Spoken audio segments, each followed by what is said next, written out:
If you could hover above Central Europe, say 1500 years ago, you'd see a green bowl surrounded by walls of stone, the Bohemian Basin. Its rim is made of mountains, the Ore, mountains to the northwest, the Sudetes curling like an ancient fist to the north, the Bohemian Moravian highlands to the east, and the deep forested wall of Šumava to the south and west. Inside, rivers wind like silver threads, the Elbe, the Vltava, the Barunka, all feeding a land so fertile that it looks as if nature herself had carved out a secret garden and locked it away from the chaos of the world. For centuries, this bowl had belonged to Germanic tribes, the Marcomanni, the Quadi, and later the Lombards. They built their wooden halls beside the rivers and forged iron spears to defend the valleys. But around the 5th century, the world changed. The great migrations, those restless domino waves of peoples on the move after the fall of Rome, swept across Europe.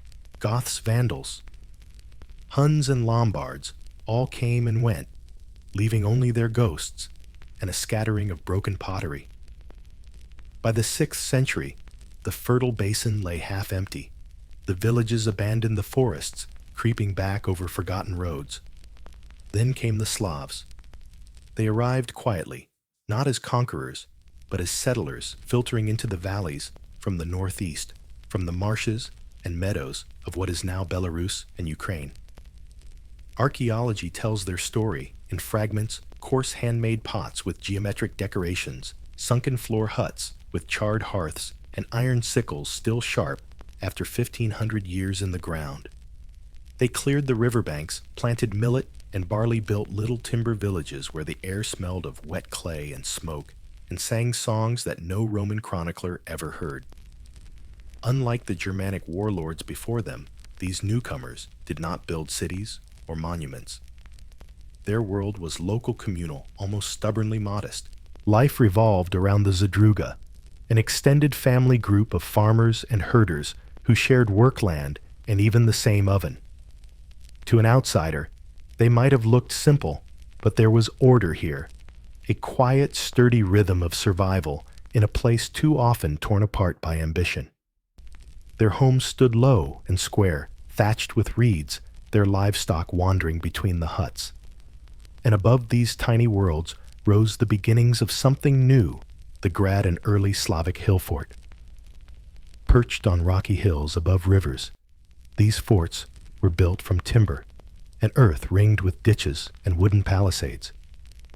They were both sanctuary and symbol, the first hints of community defense, the seed from which kingdoms would one day grow. At first, there were no kings, no cities, no Bohemia.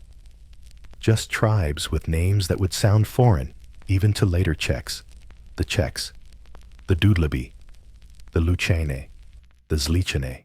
Each group claimed a corner of the basin and guarded it like a stubborn gardener, watching over his own patch of earth. Their leaders were Župans or Kněží chieftains, whose power depended less on divine right than on personal reputation, generosity, and the ability to win battles, or at least avoid losing them. But even in this quiet corner of the post-Roman world, the wind of history never stopped blowing. To the east, across the Pannonian Plain, a new menace had appeared. The Avar steppe warriors from Central Asia, who thundered across Europe on horseback, extracting tribute from the Slavs and anyone else too weak to resist. They were ruthless, organized, and terrifying, the kind of neighbors who made you wish your hill fort walls were a little higher. In this tension between submission and defiance, the first whispers of unity began to stir. Trade routes snaked through the basin firs. Amber and salt exchanged hands.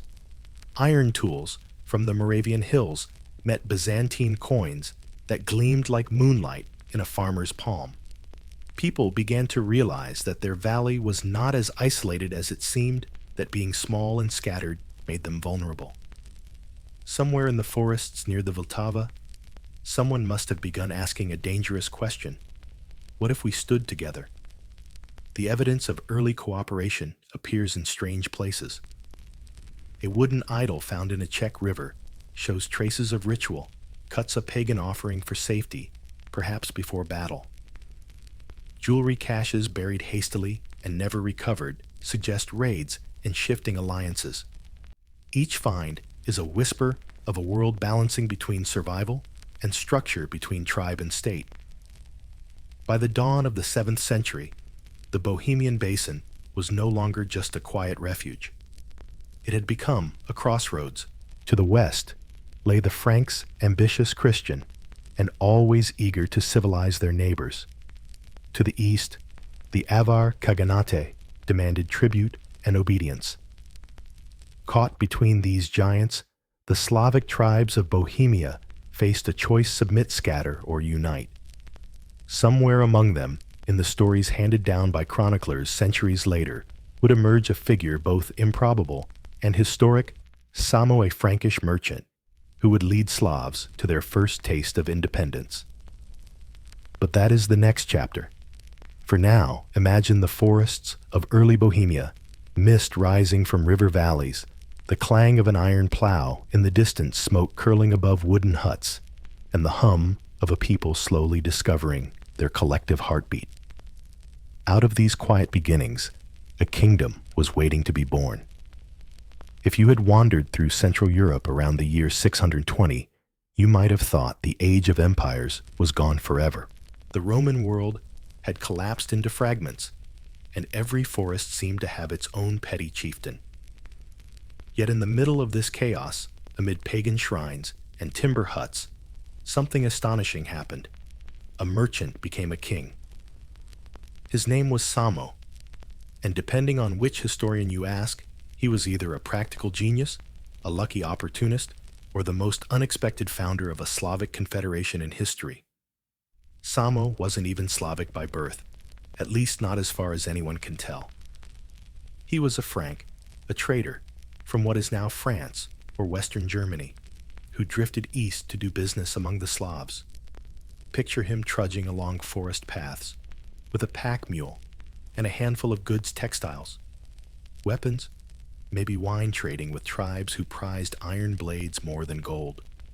He spoke several languages, knew the art of negotiation, and had a sense of humor sharp enough to diffuse angry men with axes. If there were LinkedIn endorsements in the 7th century, Samos would read, "Excellent at turning chaos into opportunity." The chaos was provided by the Avars. These horsemen from the Eurasian steppe had built an empire that stretched across the Pannonian Plain, modern Hungary, and squeezed the Slavic tribes for tribute. Imagine villages burnt for unpaid taxes, children taken as slaves, fields left smoking in the summer sun. To the Avars, the Slavs were useful laborers and soldiers, but never equals. To the Slavs, the Avars were both overlords and teachers in the art of war. Somewhere around 623, that relationship snapped. Tribes rebelled, hill forts flared with bonfires, and a network of Slavic leaders realized they needed a single commander who could negotiate, strategize, and maybe, just maybe, keep them alive. Samo, the clever foreign merchant who knew how to talk to both Franks and Avars, suddenly looked like the right man for the job. You might say he was voted in by necessity, a businessman promoted to general, because everyone else was tired of dying. Under Samo, scattered tribes turned into an army. The Slavs had learned from the Avars how to fight on horseback, and from the Franks how to organize. What emerged was something new, not a mere alliance, but a confederation stretching across modern-day Czechoslovakia, Austria, and Slovenia. Archaeologists still find traces of the fortified camps from this era. Earth ramparts burned arrowheads, and long graves with both steppe-style bows and Slavic pottery beside the bones. A quiet reminder that these people were hybrids of cultures, survivors who borrowed what worked and buried the rest. The big test came in 631. King Dagobert I of the Franks, the closest thing Europe had to a Western emperor at the time, decided to remind Samo who was boss. The Franks were not pleased, by the rise of a Slavic merchant king who was stealing trade routes and humiliating their Avar friends. So Dagobert gathered his army glittering with mail and banners and marched east to crush the upstart. The chronicler, Fredegar, tells us what happened next. The Slavs met the Franks at a place called Wagastisburg. No one knows exactly where that was, perhaps in northwestern Bohemia, perhaps in Austria, but the ground is still argued over by historians, like medieval detectives. What matters is the result. Samo's army crushed the invaders. The Franks, with all their heavy cavalry and iron, could not break through the wooden palisades and clever terrain traps of the Slavic defenders. Some say Samo's people used ambushes attacking supply trains and cutting off routes of retreat. Others believe they surrounded the Franks in a ring of hill forts, starving them into submission. Either way, Dagobert's campaign ended not with triumph, but humiliation. That single victory changed everything. For the first time, the Slavic tribes realized that unity, however temporary, could make them stronger than the great powers that surrounded them. Samo's confederation lasted about 35 years, long enough for an entire generation to grow up under its loose protection. He ruled not as a tyrant, but as a negotiator, a first among equals. His court probably moved with the seasons, from river valleys in summer to highland forts in winter, dispensing judgment, settling disputes, and keeping a delicate balance between warlords who preferred autonomy to obedience. Under his rule, the Slavs began to trade more widely. Amber furs, salt, and slaves flowed westward. In return came fine metalwork, glass, and cloth. Foreign merchants arrived under truce, their caravans watched by wary archers perched above the gates. And through it all, the seeds of something like national identity began to form, not yet Czech or Slovak, but a feeling that they shared more than language and land, a memory of victory. Yet, like many early experiments in unity, Samo's realm was held together by personality more than policy.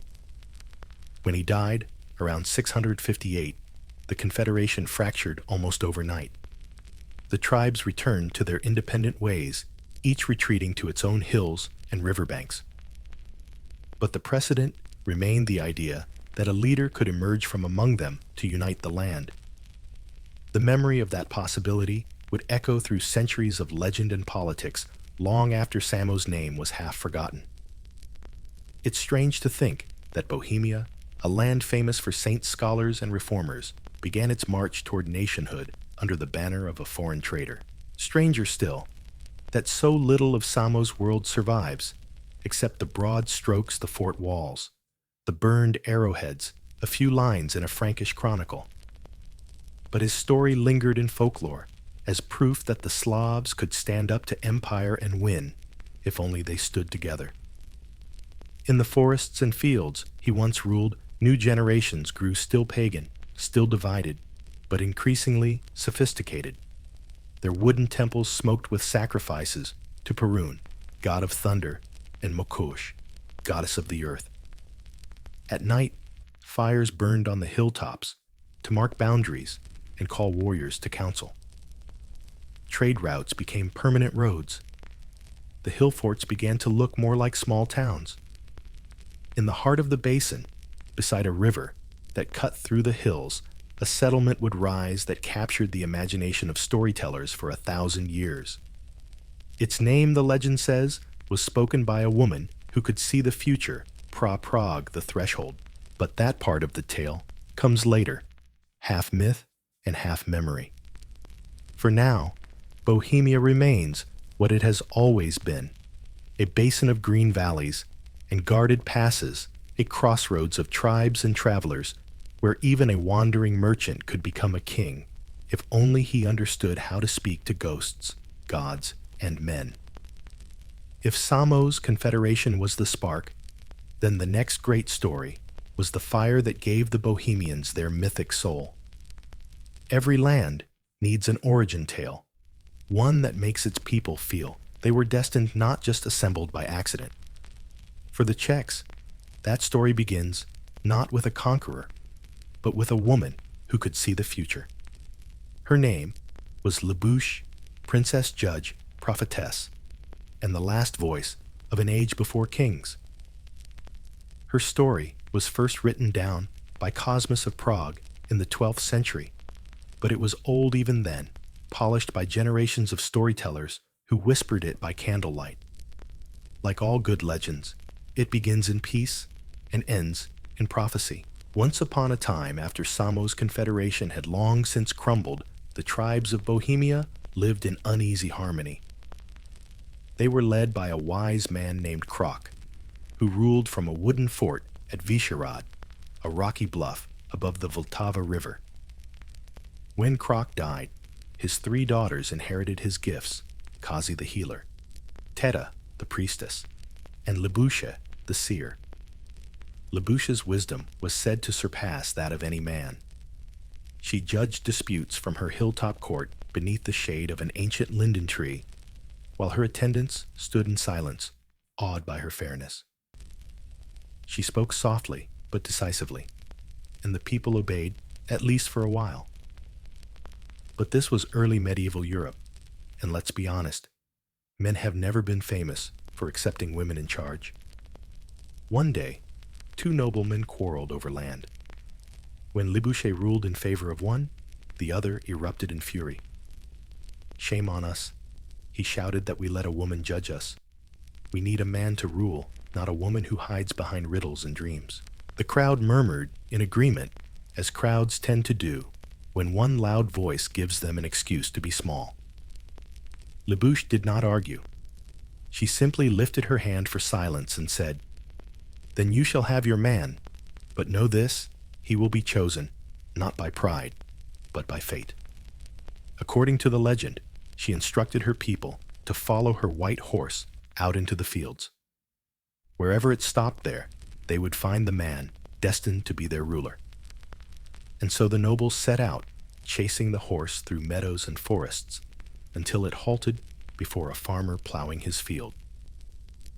His name was Przemysl. Here is where history begins to flirt openly with metaphor. Przemysl the plowman is not just a man. He is the archetype of everything the Bohemians believed about rightful rule. He worked the land, understood its rhythm, and knew that power, like wheat, had to be planted, tended, and harvested. When the nobles told him he'd been chosen to rule, he supposedly took off his rustic sandals and tied them to the plow, declaring that he wished never to forget where he came from. In some versions, Libuše herself foresaw his arrival in a vision. "I see a city," she said, "whose glory shall touch the stars. There, a man is building the threshold of his house, and from that word pra, the city shall be called Prague." And so, like Rome with its she-wolf, or Athens with its olive tree, Bohemia found its mythic beginning, a union of prophecy, an earth of woman and man of spirit and soil. The wedding of Libuše and Przemysl was not a mere love story. It was a statement that the Czech land itself was sacred, and that its ruler should be both visionary and farmer, both dreamer and realist. The line of Przemysl would, according to legend, found a dynasty stretching for centuries, its rulers known as the Přemyslids. Modern historians, of course, will tell you there's no hard evidence for any of this. No sandals, no white horse, no prophetic linden tree. But myths, as every historian eventually learns, are just another kind of truth, the kind that people choose to live by. For early medieval Bohemians, the legend of Libuše explained their sense of balance, reason with faith law, with poetry and male strength, tempered by feminine foresight. Archaeologists have found traces of early fortifications at Vyšehrad, suggesting that the story was at least anchored in a real place. And in a poetic twist of continuity, Prague Castle itself, later home to kings and emperors, rose just across the river from Libuše's legendary court. You can still stand there today on the ramparts above the Vltava and almost hear the wind carry her voice through the trees. The tale of Przemysl and Libuše also carried political power. By the time medieval chroniclers wrote it down, Bohemia already had kings who needed to justify their authority in a world obsessed with bloodlines. To rule by divine right, it helped to have a divine origin story, and what better lineage than one chosen by prophecy and blessed by the plow? As centuries passed, the story became more than legend. It was a mirror for Bohemia's identity. Whenever foreign powers threatened or kings grew corrupt, poets would recall the plowman and the prophetess, the reminder that the Czech spirit began not in palaces, but in the soil. There's also something endearingly human about the whole tale. While the Franks and Saxons were busy crowning warrior kings who boasted of divine conquest, the Czechs imagined their first ruler as a man who simply stopped. His oxen wiped the sweat from his brow and said, "All right, I'll do it." Even the courtship carries a subtle message. When the emissaries brought Přemysl to Vyšehrad, legend says he came wearing only one shoe, because the other had been lost in the furrow. Libuše took it as an omen. The missing shoe meant humility, a symbol that no matter how high he rose, part of him would remain bound to the earth. It's a detail that would make any modern politician jealous charisma and relatability wrapped into one rustic sandal. As the centuries unfolded, that symbolism endured. The Přemyslid dynasty became real, whether or not the farmer himself ever was. The earliest known ruler, bearing the family name Boživoj I, would rise in the 9th century, claim Christian baptism, and lay the political and spiritual foundations of a nation. But in the imagination of the people, every Bohemian ruler carried a whisper of Libuše's prophecy and Přemysl's plow. And so, before the chronicles begin to speak, in dates and battles, before castles and cathedrals appeared on the hills, there was this, a woman with the voice of a goddess, and a farmer with hands still dirty from the field. Together, they gave a people their first idea of themselves, that wisdom and toil faith and humility could coexist, and that greatness might rise not from divine thunder, but from quiet work and belief in the future. Standing on that ridge above the Vltava, where the story says she once pointed to a city whose glory shall touch the stars, you can still see the reflection of Prague's towers in the river, their spires catching the evening light. Perhaps if you stay long enough, you might even hear a whisper, the echo of Libuše's prophecy floating across 13 centuries, reminding us that nations like people begin with a dream. Every legend eventually needs an anchor, someone to drag myth into the mud of history and plant a flag that says, here at last is something real. For Bohemia, that figure was Boživoj I, the first ruler whose existence can be traced not only through song and story, but through the cold patience of archaeology. And yet, even he seems to step out of mist, a chieftain who straddled two worlds, one pagan, one Christian, at the moment when the Czech lands first began to think of themselves as a nation. The 9th century in Central Europe was not a quiet time to be a leader. To the southeast, Great Moravia was rising under Prince Svatopluk II, a Slavic power with enough ambition to worry both the Franks and Byzantines. To the north, the Palabian Slavs clashed with Saxon raiders. To the west, Frankish missionaries carried crosses in one hand and imperial demands in the other. Bohemia sat in the middle of this storm, a patchwork of tribes that spoke the same language but rarely the same politics. Boživoj was a Přemyslid, that legendary line born from Přemysl, the plowman, and by the 870s he was emerging as Nižý Duke of the Czechs around the Vltava River. His stronghold was on a rocky hill above the river's curve, the place that would become Prague Castle.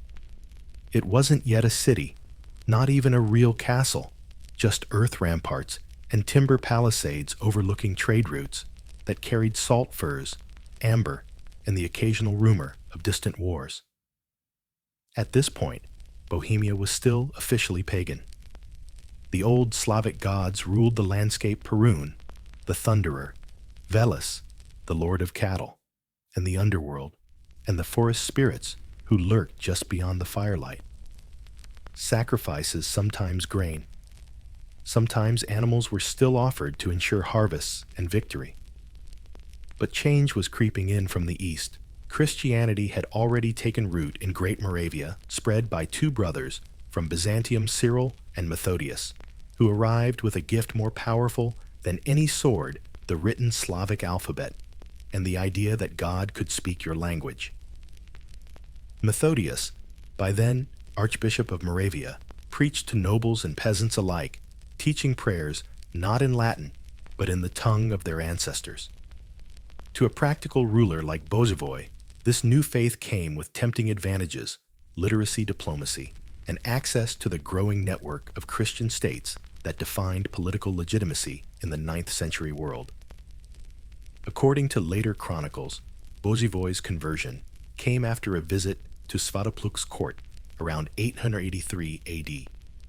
There, surrounded by glittering clerics and perfumed incense, the pagan duke was baptized by Methodius himself.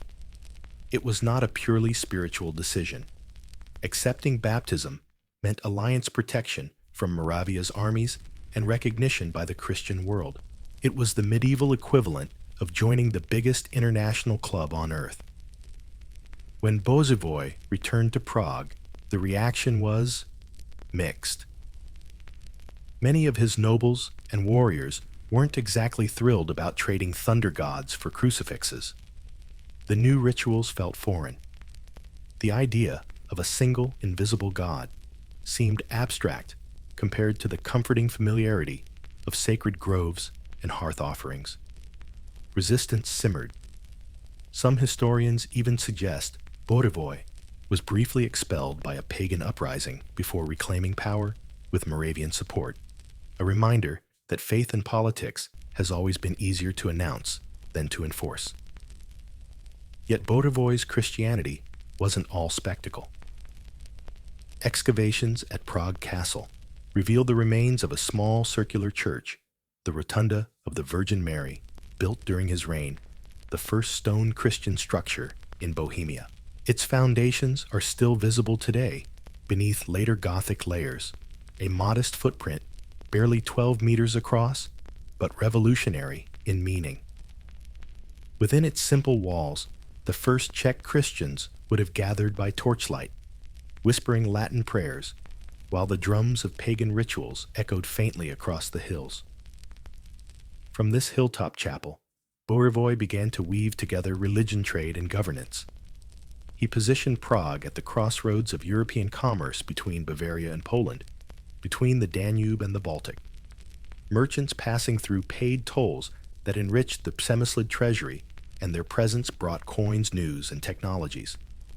In time, the fortress became more than a military outpost. It was a market, an administrative center, and the beating heart of what would become the Czech state. But conversion is rarely a straight line. Archaeological layers from this period still show pagan shrines operating beside Christian churches, old idols buried quietly under new sanctuaries. Boživoj, ever the pragmatist, didn't destroy the old faith. He simply outgrew it, allowing the people to keep their customs while gently nudging them toward the cross. His wife Ludmila helped bridge that divide. Ludmila, later canonized as Saint Ludmila, was a noblewoman from a nearby tribe and an early champion of the new faith.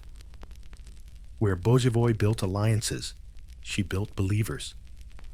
Chroniclers say she founded churches, taught prayers, and converted many of her household servants. She would later become a martyr, strangled by her pagan rivals decades after Boživoj's death. But in her lifetime, she embodied the patience of gradual change, a saintly diplomat in an age of sword-wielding politics. Under Boživoj, the seeds of Bohemian unification began to sprout. His control extended along the Vltava, reaching neighboring tribes, through a blend of marriage, trade, and force. Fortified sites multiplied pretty small castles that served as regional administrative centers. Each collected tribute and mustered soldiers when the duke called. The patchwork of tribal loyalties was slowly being stitched into something resembling a state. Still, power in Bohemia was fragile. The shadow of Great Moravia loomed large, and to the west, the German Franks eyed these rising Slavs with both curiosity and condescension. Bohemia played his cards carefully, maintaining loyalty to Moravia while learning from its organization, adopting its writing coinage and ecclesiastical hierarchy. The strategy worked. When Great Moravia collapsed in the early 900s, Bohemia was ready to step into the vacuum, armed with both swords and scriptures. It's easy to romanticize this period, the image of a bearded duke gazing over his growing settlement as church bells mingle with pagan drums. But life remained rough. The castle was more mud than marble, its defenses made of logs, its halls smoky and drafty. Food security depended on the whims of weather, and raids were a seasonal certainty. The miracle wasn't comfort, it was continuity. Bohemia's generation built the scaffolding that would hold up everything to come. And somewhere in the quiet between wars and prayers, the idea of Bohemia began to take root, not just a geographic basin, but a shared story. The Przemyslids now had a divine genealogy, thanks to Libuše, an official faith, thanks to baptism, and a political center, thanks to Prague. From myth, ritual, and commerce, a nation was beginning to form, though no one at the time would have dared use that word. When Bohemia died, probably around 889, he left behind more than a fortress. He left a framework. His sons, Zbyněk and Vratislav, would continue the work, expanding their control, building new churches, and playing the delicate game between independence and alliance with their powerful Christian neighbors. To us, Bohemia seems modest compared to later kings or conquerors.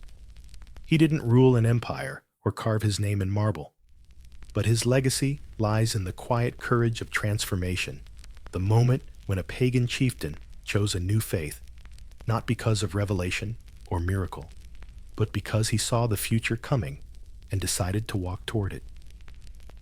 In that sense, he was every bit the heir of Przemysl and Libuše, grounded in the soil, guided by vision, and stubborn enough to believe that a small tribe in a forested valley could join the great conversation of nations. And so the basin that once echoed with the songs of Perun's priests now heard the toll of church bells. The old gods retreated into the trees, watching as wooden idols gave way to stone crosses. Bohemia had entered the light, or at least the flickering torchlight of recorded history. By the time Bohemia's grandson, Wenceslaus, was born around the year 907, Prague was no longer a scattered fort of mud and timber. It was a humming crossroads of merchants and priests where the smell of incense mingled with horse sweat and roasting grain. Silver from the Bohemian hills was beginning to flow through its markets, and the sound of Latin hymns was seeping into the air once ruled by pagan chants. Yet beneath this surface of prosperity, danger simmered. The Magyars, fearsome horse archers from the east, raided deep into Central Europe, burning villages and dragging away captives. To the north and west, the Saxons, under a new and ambitious dynasty called the Ottonians, were pressing their influence ever closer to the Bohemian frontier. It was a time when a misstep could erase an entire tribe from the map. And in this volatile world, Bohemia got one of the strangest rulers in early medieval Europe, a saint who tried to govern with kindness. Wenceslaus, or Václav, as Czechs call him, inherited the Přemyslid duchy as a young man after his father Vratislav's death. His grandmother, the formidable Saint Ludmila, acted as his regent, a woman steeped in faith and politics who taught him to read, to pray, and, if possible, to survive. Her Christianity was heartfelt, but also strategic. She saw that aligning Bohemia with the Christian world offered security against both pagan raiders and suspicious Frankish neighbors. But her power made enemies, particularly among the pagan faction, led by Wenceslaus's mother, Drahomira. Drahomira despised her mother-in-law's influence. Where Ludmila saw salvation through the cross, Drahomira saw foreign meddling priests with foreign tongues bringing foreign loyalties. The struggle between them was not only theological, but generational, an older world fighting not to vanish. It ended brutally. One night in 921, Ludmila was strangled by assassins, her body left in a church at Tetin. Within a few decades, she would be canonized, and her murderer would become the dark matriarch of every Czech moral tale about envy. Wenceslaus came of age in the shadow of that family tragedy. Yet instead of ruling through vengeance, he ruled through restraint. By all accounts, he was bookish, mild-mannered, and strangely unfit for the brutal expectations of a medieval duke.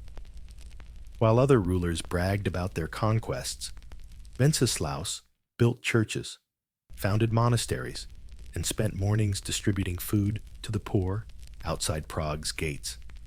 His contemporaries thought him naive, the kind of man who'd rather bless a sword than swing it.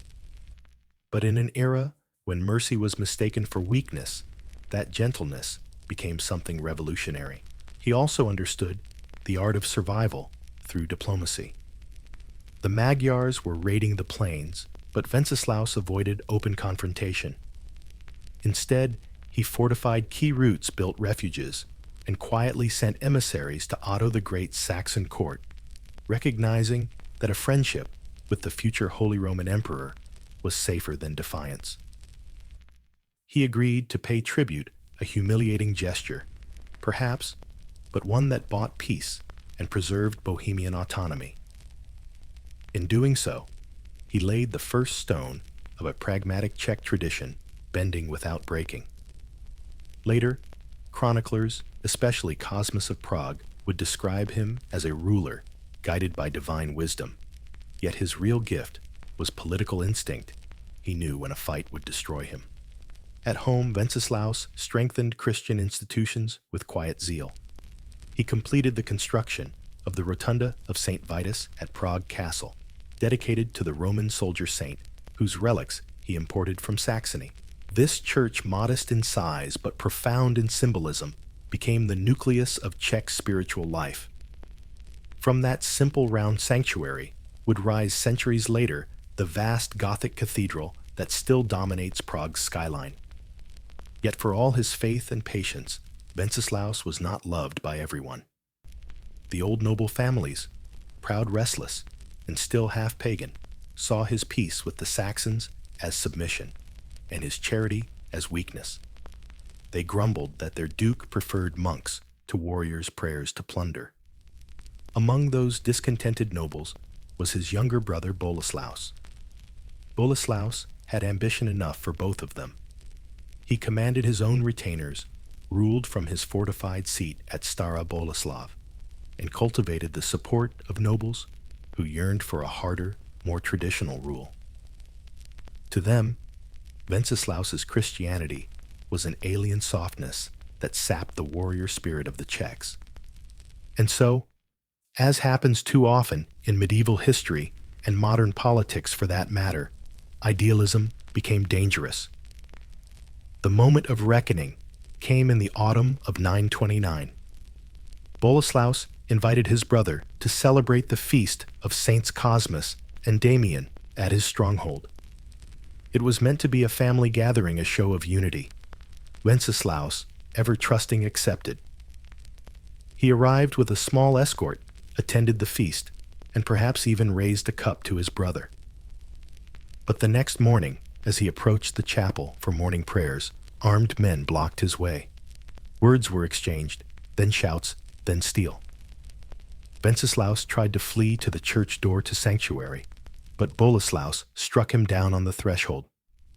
The chroniclers, ever fond of symmetry, would later point out that the saint who dreamed of peace died at the very threshold of God's house. Blood on the steps of a church is bad politics in any century. For Boleslaus, it was disastrous. His coup succeeded militarily. He took Prague with little resistance, but morally it was poison. Reports spread that miracles occurred at Wenceslaus's grave. Pilgrims came to pray. Blind men saw cripples walked, and even political cynics wept. Within a few years, the murdered duke was being venerated as a martyr, the eternal ruler of Bohemia, the patronus who would protect his people from heaven since they hadn't protected him on earth. The church, ever skilled at turning scandal into sanctity, promoted his cult enthusiastically. Relics were translated to St. Vitus's rotunda, and the story of the good duke became a foundational myth, part religion, part national therapy. By the time his feast day spread to England, centuries later, the world knew him as Good King Wenceslaus, even though he'd never worn a crown. Boleslaus, to his credit or cunning, did not try to erase his brother's memory. Instead, he leaned into it. He built churches in Wenceslaus's honor and claimed his legacy as proof of divine favor. In doing so, he transformed fratricide into propaganda, a sort of medieval public relations miracle. And ironically, it worked. Yet the transformation of Wenceslaus from man to myth changed Bohemia forever. He became both a spiritual symbol and a political anchor, a saint whose memory justified the continuity of the Przemyslid dynasty. Later kings would carry his relics into battle, believing that his spirit marched beside them. His image, serene and crowned, would appear on coins and cathedral windows, reminding everyone that holiness could live in a ruler, even if it had to die first. From a historian's point of view, Wenceslaus's reign was brief and fragile. From a storyteller's, it was the hinge between two worlds, the last flicker of early Christian innocence before Bohemia plunged into the cold, calculating politics of the medieval age. He left behind no heirs, no grand conquests, no marble palaces, only a legend that somehow outlasted all of them. Perhaps that is why his story feels so strangely modern. In an era of strongmen, Wenceslaus believed that leadership was service. In a time when power was measured in blood, he thought mercy was a kind of strength. And in a land where brothers often became enemies, he tried for as long as he could to prove that compassion might hold a country together longer than fear.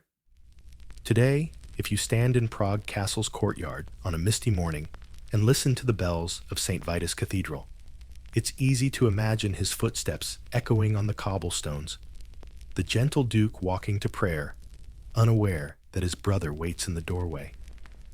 History remembers him, not for the sword he drew, but for the one he refused to draw. And in a way, that may be the most radical legacy of all. There's an irony in how history works. Sometimes the man remembered as cruel is the one who actually gets things done. And in Bohemia's case, that man was Boleslaus I, the younger brother who killed the saint, and then somehow built a state.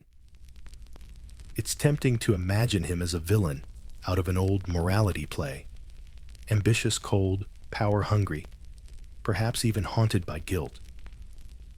But Boleslaus's story is more complicated, the tale of a pragmatic warlord who took a fragile duchy on the brink of chaos and hammered it quite literally into iron. When Wenceslaus died in 929, some sources place it a year or two later, Bohemia was small, semi-Christian, and dangerously squeezed between larger powers. The Saxons to the northwest were unifying Germany under the iron hand of Henry the Fowler and his son Otto I. To the east, the newly Christianized Poles were beginning to stir. The Magyars still raided the plains like shadows on horseback, and inside Bohemia itself, half the nobles mourned Wenceslaus, while the other half sharpened their knives, uncertain who would rule next. Boleslaus acted quickly. He secured Prague, gathered the noble clans, and made a public display of penance, not out of remorse, but strategy. He built churches, paid homage to his brother's memory, and presented himself as the strong arm that would finish the saint's gentle work. The people, exhausted by instability, accepted him. History, with typical dark humor, gave him a nickname to fit both sides of his nature: Boleslaus the Cruel. Cruelty, of course, is a matter of perspective. To his enemies, he was ruthless. To his subjects, effective. He reorganized the Przemyslid duchy into something that finally resembled a state. Instead of relying on shifting tribal loyalties, he created a hierarchy of local governors, castellans, who ruled from fortified centers and answered directly to Prague. Each fortress served as an administrative hub, collecting tribute, maintaining order, and supplying troops. It was a patchwork bureaucracy stitched together by fear, loyalty, and coin, the medieval trifecta of governance. And then came the iron. Under Boleslaus, Bohemia became one of the most productive centers of iron mining and weapon making in Central Europe. The hills around Kutna Hora and Berun yielded ore that fed blacksmiths' furnaces day and night. Archaeologists have found remnants of forges and slag heaps that date to his reign, silent evidence of industrial energy in an age when most rulers were still counting sheep. This iron industry didn't just make weapons, it minted wealth. Trade routes connecting Saxony-Moravia and Poland passed through Bohemia, and Boleslaus taxed them heavily.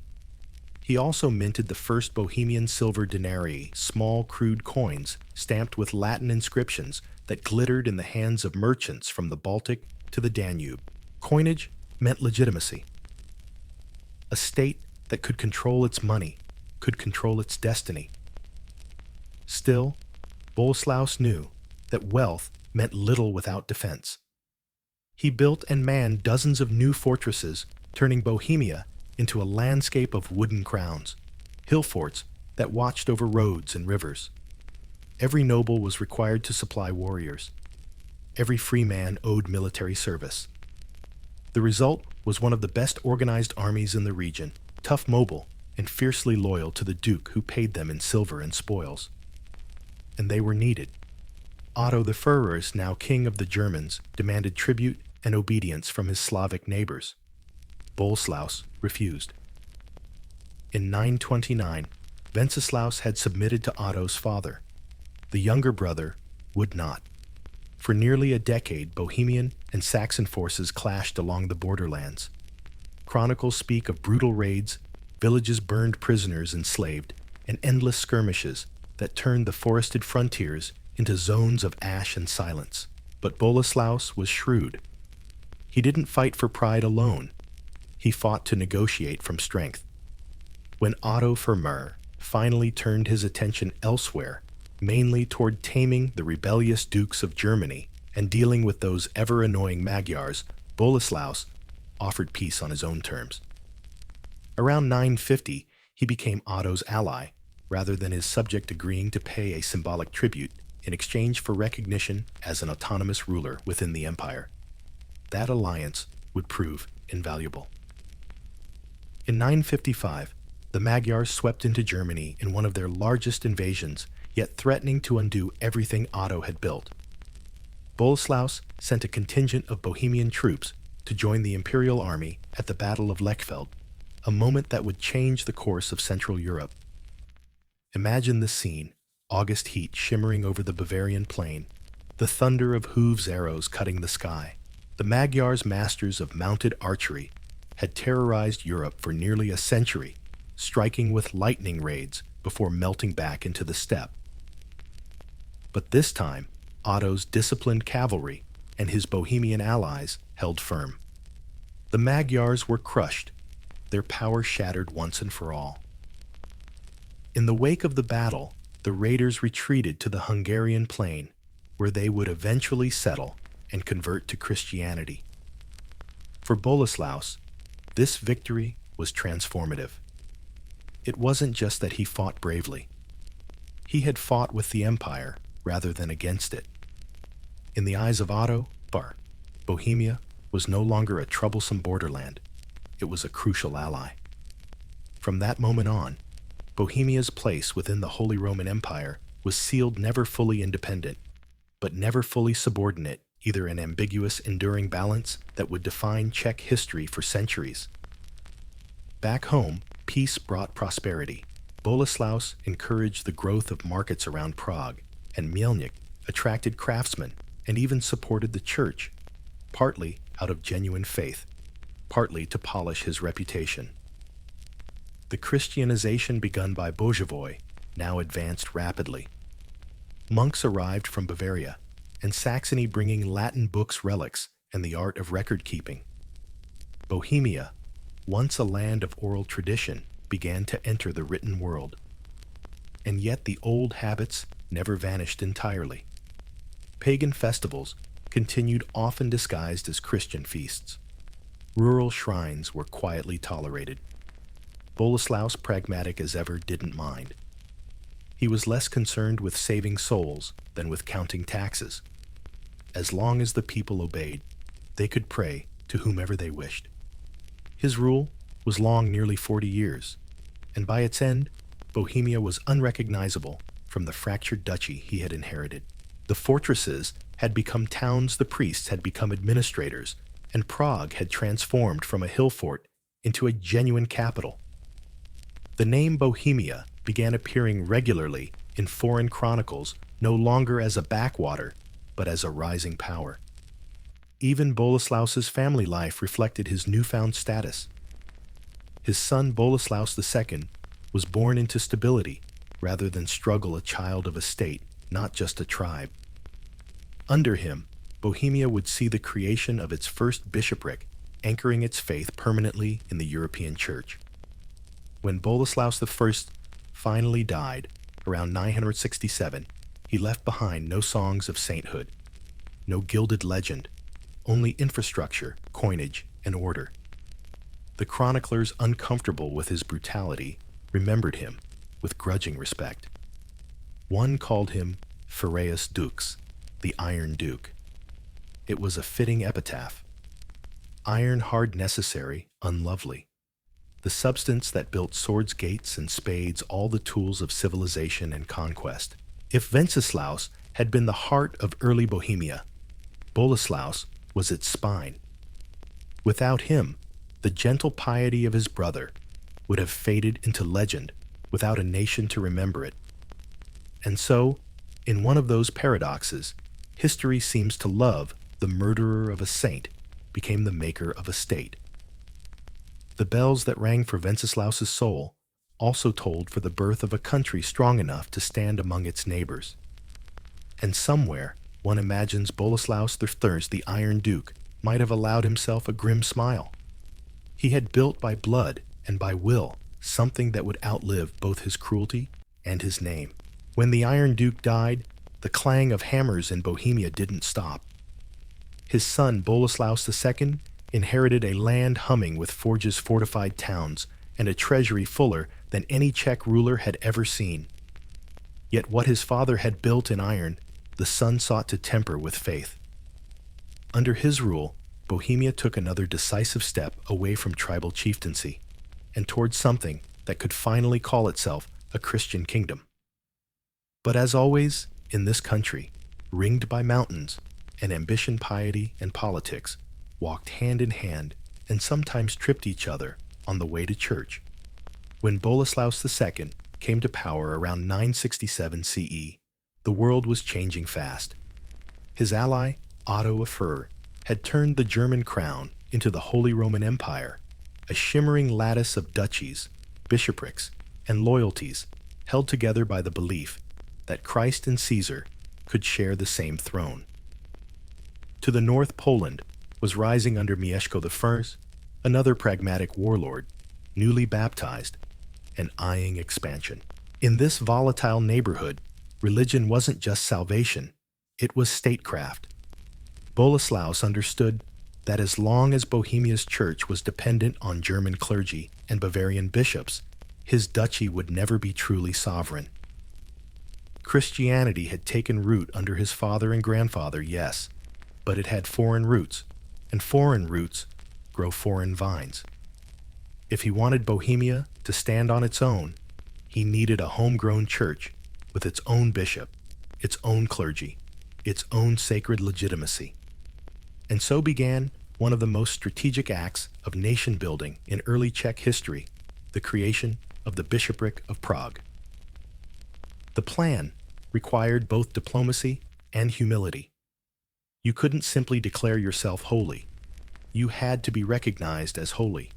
So Boleslaus worked through careful channels, currying favor at the imperial court in Regensburg and appealing directly to Otto Feuring, the emperor perhaps impressed by Bohemia's loyalty at Lechfeld and its steady payment of tribute granted permission. In 973, the Bishopric of Prague was established, a milestone that transformed Bohemia from a half-pagan duchy into a legitimate Christian land within the empire's sacred hierarchy. The first bishop was Dietmar, a Saxon by birth, but apparently sympathetic to his new flock. His appointment while Feuring was still a victory. It meant that Bohemia no longer answered to the Bavarian Church, but to God through its own episcopal seat. The cathedral was dedicated fittingly to Saint Vitus, the same Roman martyr whose relics Wenceslaus had brought from Saxony decades earlier. In the flicker of candlelight beneath the castle's rotunda, prayers now rose officially in Latin for the souls of Bohemian dukes, as clerks began the slow, miraculous work of writing their history. The bishopric also marked the birth of bureaucracy. Monks trained in the scriptoria began drafting charters, keeping ledgers, and recording laws. What had once been oral agreements sealed by handshakes and mead cups became written contracts stamped with crosses and wax seals. The church taught the Přemyslid court how to remember, how to turn memory into record and record into power. But Bohemia was never a land that accepted change quietly.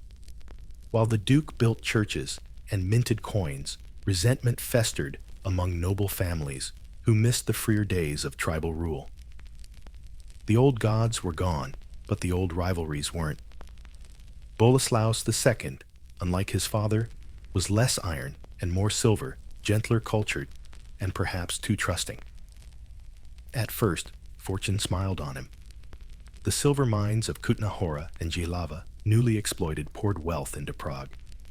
Traders from Saxony, Poland, and the Danube brought furs, salt, and fine cloth. In return, Bohemia offered metal and slaves, the grim currency of the age. In the markets around Prague Castle, one could hear half a dozen languages and see Byzantine coins pass from palm to palm. The duchy's population grew, towns spread, and Prague began to look less like a fortress and more like a city, the kind of place where Europe's future was quietly being hammered into shape. And yet, for all its progress, Bohemia still lay in the shadow of greater powers. Otto II succeeded his father in 973, and relations cooled. The empire grew, demanding the tribute heavier, and the neighboring Poles hungrier. Boleslaus II found himself caught between two rising suns, and he had no choice but to juggle alliances the way his father had juggled swords. To the east, Duke Mieszko of Poland had his own ambitions. He married into Bohemia's ruling family. His son, Bolesław, the Brave, wed Boleslaus's daughter, but family ties meant little in medieval geopolitics. When Mieszko consolidated control over the Vistula Basin, he turned his gaze westward. He wanted Silesia, and Krakow lands Bohemia considered its own sphere. The two Boleslaws imagined the confusion at diplomatic dinners drifted from friendship to rivalry. By the 980s, their alliance had curdled into hostility. Armies marched, castles burned. The Poles pushed hard into southern Poland, and Bohemia fought back fiercely, but with mixed results. The chroniclers, ever vague when their homeland lost, described great unrest and the wasting of lands. What's clear is that Bohemia's influence over Krakow was lost, a strategic and symbolic blow. As the 10th century closed, tragedy struck from within. Around 995, Boleslaus II's patience with internal opposition snapped. The powerful Slavnik family lords of eastern Bohemia and patrons of their own church at Libuše were accused of treachery, allegedly siding with Poland or plotting independence. Whether the charges were true or just convenient politics, the result was massacre. In a single infamous campaign, Boleslaus's troops stormed the Slavnik stronghold and slaughtered the clan almost to extinction. Among the victims was Saint Adalbert of Prague, the younger Slavnik son, who had become the second bishop of Prague and one of the era's most remarkable figures. Adalbert, or Wojtek in Czech, had been educated in Magdeburg, spoke multiple languages, and possessed a conscience far too large for the politics of his homeland. He preached against slavery, greed, and the buying of ecclesiastical office, all standard features of 10th century life, which made him understandably unpopular. When his family was wiped out, Adalbert fled the country in grief and disgust. He would later die, a martyr speared to death, while preaching to pagan Prussians in 997. But his story, the monk who walked away from power, left an indelible mark on Czech memory. For Boleslaus II, the massacre of Libuše solved a short-term problem, but sowed long-term resentment. It concentrated power in Přemyslid hands, yes, but at the cost of moral legitimacy. The chroniclers, who once praised his piety, now wrote with unease, as if realizing that the Iron Duke's son had inherited his father's ruthlessness after all. Still, his reign wasn't merely a tale of blood. Bohemia, under Boleslaus II, saw cultural and religious consolidation. The Prague bishopric flourished, schools began to appear around monasteries, and the first generation of Czech-born clergy emerged. Pilgrims traveled from Bohemia to Rome. Relics arrived in return. The web of faith that tied Prague to the Christian world grew thicker each year. When the Duke died around 999, the chroniclers mourned him with words that sound both proud and weary. He left his land peaceful and adorned with churches, yet trembling from the sword. In that paradox lies the truth of his age. The Bohemia of Boleslaus II was a realm balancing between light and shadow, rich, cultured, and ambitious, but never far from the violence that had birthed it. From the high terraces of Prague Castle, one could now see stone, where once there had been timber bells, where there had been war cries and crosses, where there had been idols. The duchy's heart had begun to beat in rhythm with Christendom's, though the pulse, as always, was quickened by politics. In the centuries to come, the Czech lands would produce scholars, reformers, and kings who built upon the foundations laid in those early centuries of sweat and iron. But before that, Bohemia still had to learn the cruelest lesson of all how fragile a dynasty can be when faith and ambition sleep in the same bed. The turn of the millennium should have been a triumphant time for Bohemia. The silver mines were humming, the rotundas of Prague glowed with candlelight, and the Přemyslid dynasty sat firmly upon its throne. But as the first years of the 11th century dawned, the shimmering surface of stability cracked open to reveal an old familiar problem family. When Duke Boleslaus II died in 999, he left behind not peace, but 3 sons, Boleslaus III, Jaromír, and Oldřich. And in the grand medieval tradition of sibling rivalry, they immediately set about proving that blood is thicker than water and often spilled just as easily. Boleslaus III, the eldest, inherited the throne. Chroniclers later dubbed him Boleslaus, the Red, perhaps for his hair, perhaps for the rivers of blood that followed him. He lacked his father's restraint and his grandfather's intellect. Worse, he ruled in a time when Bohemia's neighbors were watching closely, ready to seize any weakness. The first trouble came from the east. Poland's ambitious ruler, Bolesław I, the Brave, had expanded his realm, dramatically uniting the Polish tribes, conquering Silesia, and even claiming the title of king.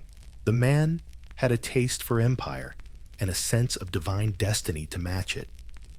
He also happened to be married to a Bohemian princess, a connection that gave him both a pretext and a convenient invitation to meddle in Czech affairs. Boleslaus III's rule quickly devolved into chaos. The nobles, already weary of Přemyslid arrogance, rebelled. Some chroniclers hint that the duke's cruelty, particularly his brutal treatment of noble families and his unpredictable temper, turned even his allies into conspirators. Within a year of his father's death, the Bohemian court was split into factions, and civil war erupted like a forest fire. And who should appear on the horizon smelling opportunity like a wolf scents blood? Boleslav the Brave. In 1003, under the guise of restoring order, the Polish king marched into Bohemia. He invited Boleslaus III to a banquet, and in one of those grimly theatrical gestures medieval politics specialized in, had him seized and blinded. With the legitimate duke rendered useless, Boleslav installed himself as Prince of Bohemia. For a brief, surreal year, the Czech lands were ruled by a foreign king who issued decrees from Prague Castle and minted coins in his own name. It was a humiliation that stung deeply even in an age used to betrayal. Yet the Polish occupation didn't last. The Holy Roman Emperor, now Henry II, a man not known for sharing his toys, could not tolerate an ambitious Polish monarch sitting on what he considered imperial soil. By 1004, Henry's troops intervened, driving out Bolesław's garrisons and restoring Bohemia's independence. But independence, as usual, came with strings. Henry placed Bohemia under imperial protection, and with his blessing, installed Jaromir II, Přemyslid brother, as duke. Jaromir owed his throne to German steel, and therefore Bohemia's autonomy to German mercy. It was a bitter bargain, but a necessary one. Jaromir was more diplomatic than his brother, though not necessarily more fortunate.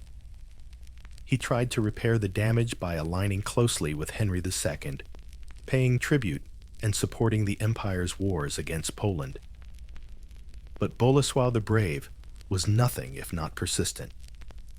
The Polish-Bohemian frontier became a zone of constant raiding, shifting alliances, and burnt villages. The dukes of Bohemia and the kings of Poland played chess with armies, moving pawns across the same blood-soaked board for decades. And as if the external chaos weren't enough, the Přemyslid family found new ways to torment itself. Jaromir's younger brother Oldrich grew restless in the shadow of imperial oversight. He dreamed of a Bohemia that didn't need German permission to breathe. By 1012, he'd had enough of his brother's cautious rule. In a coup that even Shakespeare might have called excessive, Oldrich seized the throne, imprisoned Jaromir, and though accounts differ, may have castrated him for good measure. If true, it was a gesture that really says, "I'm done with negotiations." Oldrich, ruthless but capable, ruled for nearly 2 decades, balancing between defiance and diplomacy. Unlike his hot-headed predecessors, he understood that survival meant flexibility. He maintained formal allegiance to the Holy Roman Empire, while slowly rebuilding Bohemia's independence in practice. When Boleslaw the Brave died in 1025, finally crowned King of Poland, shortly before his death, his son, Mieszko II, inherited a realm already creaking under its own weight. Oldrich seized the moment. He retook Moravia, which had been under Polish control for years, and restored the Přemyslid borders. For the first time in decades, Bohemia was not merely surviving, but expanding again. This victory brought new prosperity. Trade routes reopened Prague's markets, filled with merchants from Saxony and Bavaria, and the Vltava once again bustled with boats carrying grain and silver. Monks and artisans returned to their quiet work, and for a brief golden stretch, it seemed that the storms had passed. But Oldrich's greatest legacy came not from war, but from family. Though predictably, even that story comes with a touch of scandal. According to legend, one day, while hunting, Uldrich stopped at a village well to drink. There he met a peasant woman named Bojana, said to be beautiful, clever, and unafraid of the Duke's gaze. He fell in love, brought her back to court, and made her his wife, or depending on the chronicler, his concubine. Either way, she bore him a son who would become one of the most significant figures in Bohemian history, Bretislav I, later known as the Restorer. If Libuše and Przemysl the Plowman were the mythical parents of Bohemia, Uldrich and Bojana were their earthy, imperfect descendants, a reminder that the story of Czech statehood had always blended myth and humanity. Their son's birth united two worlds' noble ambition and peasant resilience. Yet Uldrich's twilight years were not peaceful. Age paranoia and imperial politics caught up with him. Emperor Conrad II, weary of Uldrich's independence, backed the exiled and now half-crippled Jaromir as duke once more. The brothers faced off not with armies, but with sheer exhaustion. In 1033, Conrad invited both to a meeting in Germany, promising reconciliation. Uldrich attended and was promptly arrested and deposed. Jaromir was restored to the throne, though he ruled for barely a year before being assassinated, possibly at Uldrich's command.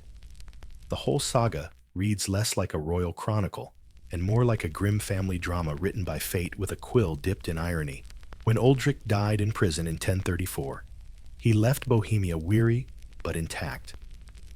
The duchy had survived invasions, blindings, betrayals, and at least one act of surgical fratricide, and yet somehow it was stronger. Its borders were defined, its capital thriving, and its people resilient enough to keep believing in a future. And out of that bruised legacy rose his son Bretislav, who would soon take up his father's banner and lead Bohemia into one of its most ambitious and daring eras. For now, though, it is worth pausing on the irony of it all. The first century of Bohemia's recorded history was not a story of kings or conquests, but of brothers fighting, forgiving, killing, and rebuilding. It was family, not empire, that shaped the Czech soul. And from that volatile mix of faith blood and stubborn survival would emerge a leader ready to restore what centuries of chaos had nearly destroyed. The Iron Duke had forged the state. His son had baptized it in silver. His grandsons had almost torn it apart. And his great-grandson, Bretislav I, would soon try to make Bohemia whole again. By the time Bretislav I stepped onto the stage of history, Bohemia was a veteran of chaos. His father Uldrich had ruled through blood and cunning. His uncles had blinded exiled and betrayed one another, like contestants in some grim medieval soap opera. The Przemyslid dynasty, though powerful, was frayed and fragile, a family tree that survived mostly because no one else could quite uproot it. Bretislav would change that. He would take the battered duchy and, for the first time since its founding, make it feel like a nation again. But to understand Bretislav's character, you need to begin with his unlikely origin story. Chroniclers with clear delight record that he was born not of noble blood, but of love, or at least passion, between Duke Uldrich and a peasant woman named Bojana. The court frowned, of course. A duke consorting with a commoner was scandal enough. Making her the mother of his heir was unthinkable. Yet the boy proved to be everything the nobility claimed he couldn't be: intelligent, decisive, and frighteningly capable. He grew up in an age when a young nobleman's education came less from tutors than from swords. Raised amid the smoky timber halls of Prague Castle, he learned diplomacy by watching emissaries argue and warfare by following his father's campaigns. He also learned something subtler, a quiet disdain for weakness. Where Uldrich had been volatile, Bretislav was calculating. Where his forebears had ruled by accident, he would rule by design. His first great act, however, was not political, it was romantic. And appropriately for a man who straddled myth and history, It began with an abduction. Around the year 1019, Bretislav traveled to Regensburg, the Bavarian city, where nobles and clergy mingled under the shadow of imperial authority. There he saw a young woman of royal blood, Judith of Schweinfurt, the daughter of a powerful German count. Bretislav fell in love, or perhaps simply understood, the political math marrying a woman of noble birth would legitimize his claim to the Przemyslid throne. Unfortunately, her family considered him unworthy, a bastard of a duke, and a peasant woman was no match for a German count's daughter. So Bretislav did what any self-respecting 11th century man of ambition might do. He stole her. Legend says he broke into her family's residence, carried her off on horseback, and rode all night until the couple crossed the border into Bohemia. Whether Judith was terrified or secretly complicit, history does not say. What we do know is that she became his wife, bore him 5 sons, and in the long run gave Bohemia something it had lacked since Libuše's time, a dynasty secure enough to plan for its future. The chroniclers nicknamed him the Bohemian Achilles, not because he sulked in tents or had divine parentage, but because he was both warrior and idealist, a man who fought not only to conquer, but to impose a vision of order on a land addicted to disorder. When Uldrich died in 1034, the throne briefly fell back into the hands of the exiled and half-blind Jaromir. But Jaromir's health and his political support were both failing. Within a year, Bretislav took control. He had inherited a duchy of exhausted nobles, watchful neighbors, and a population used to turbulence. His challenge was not just to rule, but to reform, to turn this accident of survival into something coherent. His strategy had 2 pillars: moral authority and military strength. First, he looked inward. The church, though present, was fragile, still reliant on German bishops and foreign clergy. Morality, at least as the chroniclers tell it, had taken a holiday. Priests lived openly with wives, nobles seized church lands, and Christian ritual mixed freely with pagan custom. Bretislav saw himself as both ruler and reformer, a man with a sword in one hand and a sermon in the other. In 1039, he issued the Statutes of Bretislav, a set of decrees that combined religion law and social discipline. They forbade polygamy, and adultery required Christian burial, mandated the payment of tithes, and even banned the sale of slaves to non-Christians, a particularly lucrative but morally dubious trade at the time. The tone was paternal and severe, the voice of a ruler who believed civilization began with self-control. Historians would later call him the Czech Moses. His subjects, one suspects, just called him stern. But Bretislav's most dramatic moment, the one that would earn him the title Restorer, came that same year when he launched a daring campaign into Poland. Poland, once powerful under Bolesław the Brave, had fractured after his death. Bretislav saw both opportunity and poetic justice. For decades, Polish armies had invaded and meddled in Bohemia. Now, at last, the tables could turn. Leading an army northward, he swept through Silesia and into Gniezno, the spiritual capital of Poland. There he seized the relics of Saint Adalbert, the martyred Czech bishop, who had been killed preaching in Prussia and whose bones rested in Polish soil. It was a masterstroke of politics and piety. By bringing the relics home to Prague, Bretislav reclaimed not just sacred treasure, but national pride. The act symbolically closed a century of humiliation at Polish hands and gave Bohemia a saint of its own, a spiritual patron to stand beside Wenceslaus. When the relics were carried through the city gates, bells rang, incense burned, and the chroniclers wept in satisfaction.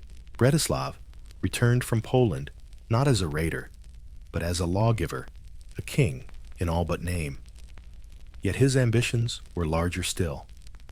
He sought to turn the Czech duchy into a hereditary kingdom, free from the constant meddling of the Holy Roman Empire. For that, he needed recognition, and for recognition, he needed the emperor's blessing. So he played a delicate game. When Emperor Henry III summoned him to negotiations in Regensburg, Bretislav appeared not as a rival, but as a loyal vassal. He presented himself as the civilized Slavic prince, orderly Christian, dependable, the very image of a man who deserved a crown. Henry, suspicious but pragmatic, confirmed him as duke and recognized his sons as his lawful successors.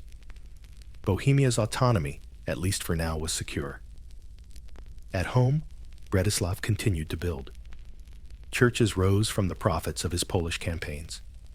Monasteries spread learning and literacy. Artisans and merchants thrived under his protection. He introduced a stable system of provincial administration, appointing trusted men, often family members, to govern key regions like Moravia. For the first time, Bohemia looked less like a patchwork of clans and more like a functioning realm. But even a restorer cannot restore everything. As he aged, Bretislav faced the oldest curse of ruler succession. He had 5 sons, Zbigniew, Władysław, Konrad, Jaromir, and Otto, and determined to avoid the fratricidal disasters of his ancestors, he divided the realm among them in advance. The plan looked neat on parchment, but as every medieval ruler eventually learned, dividing power was the surest way to invite conflict. He died in 1055, leaving behind both order and seeds of future chaos. His eldest son, Zbigniew II, inherited the throne and would spend his reign fighting to reintegrate the lands his father had parceled out. Yet for all the turbulence that followed, Bretislav's achievements endured. He had reclaimed the relics of a saint-restored moral authority, secured borders, and built a framework of law that outlasted him by centuries.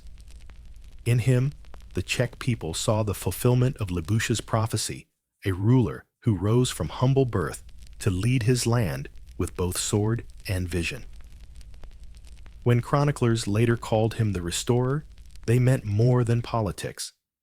They meant he had restored Bohemia's identity, that fragile sense of purpose which had survived centuries of raids, fratricide, and compromise. In his time, the Czech lands finally began to see themselves not merely as survivors, but as participants in the grand story of Europe.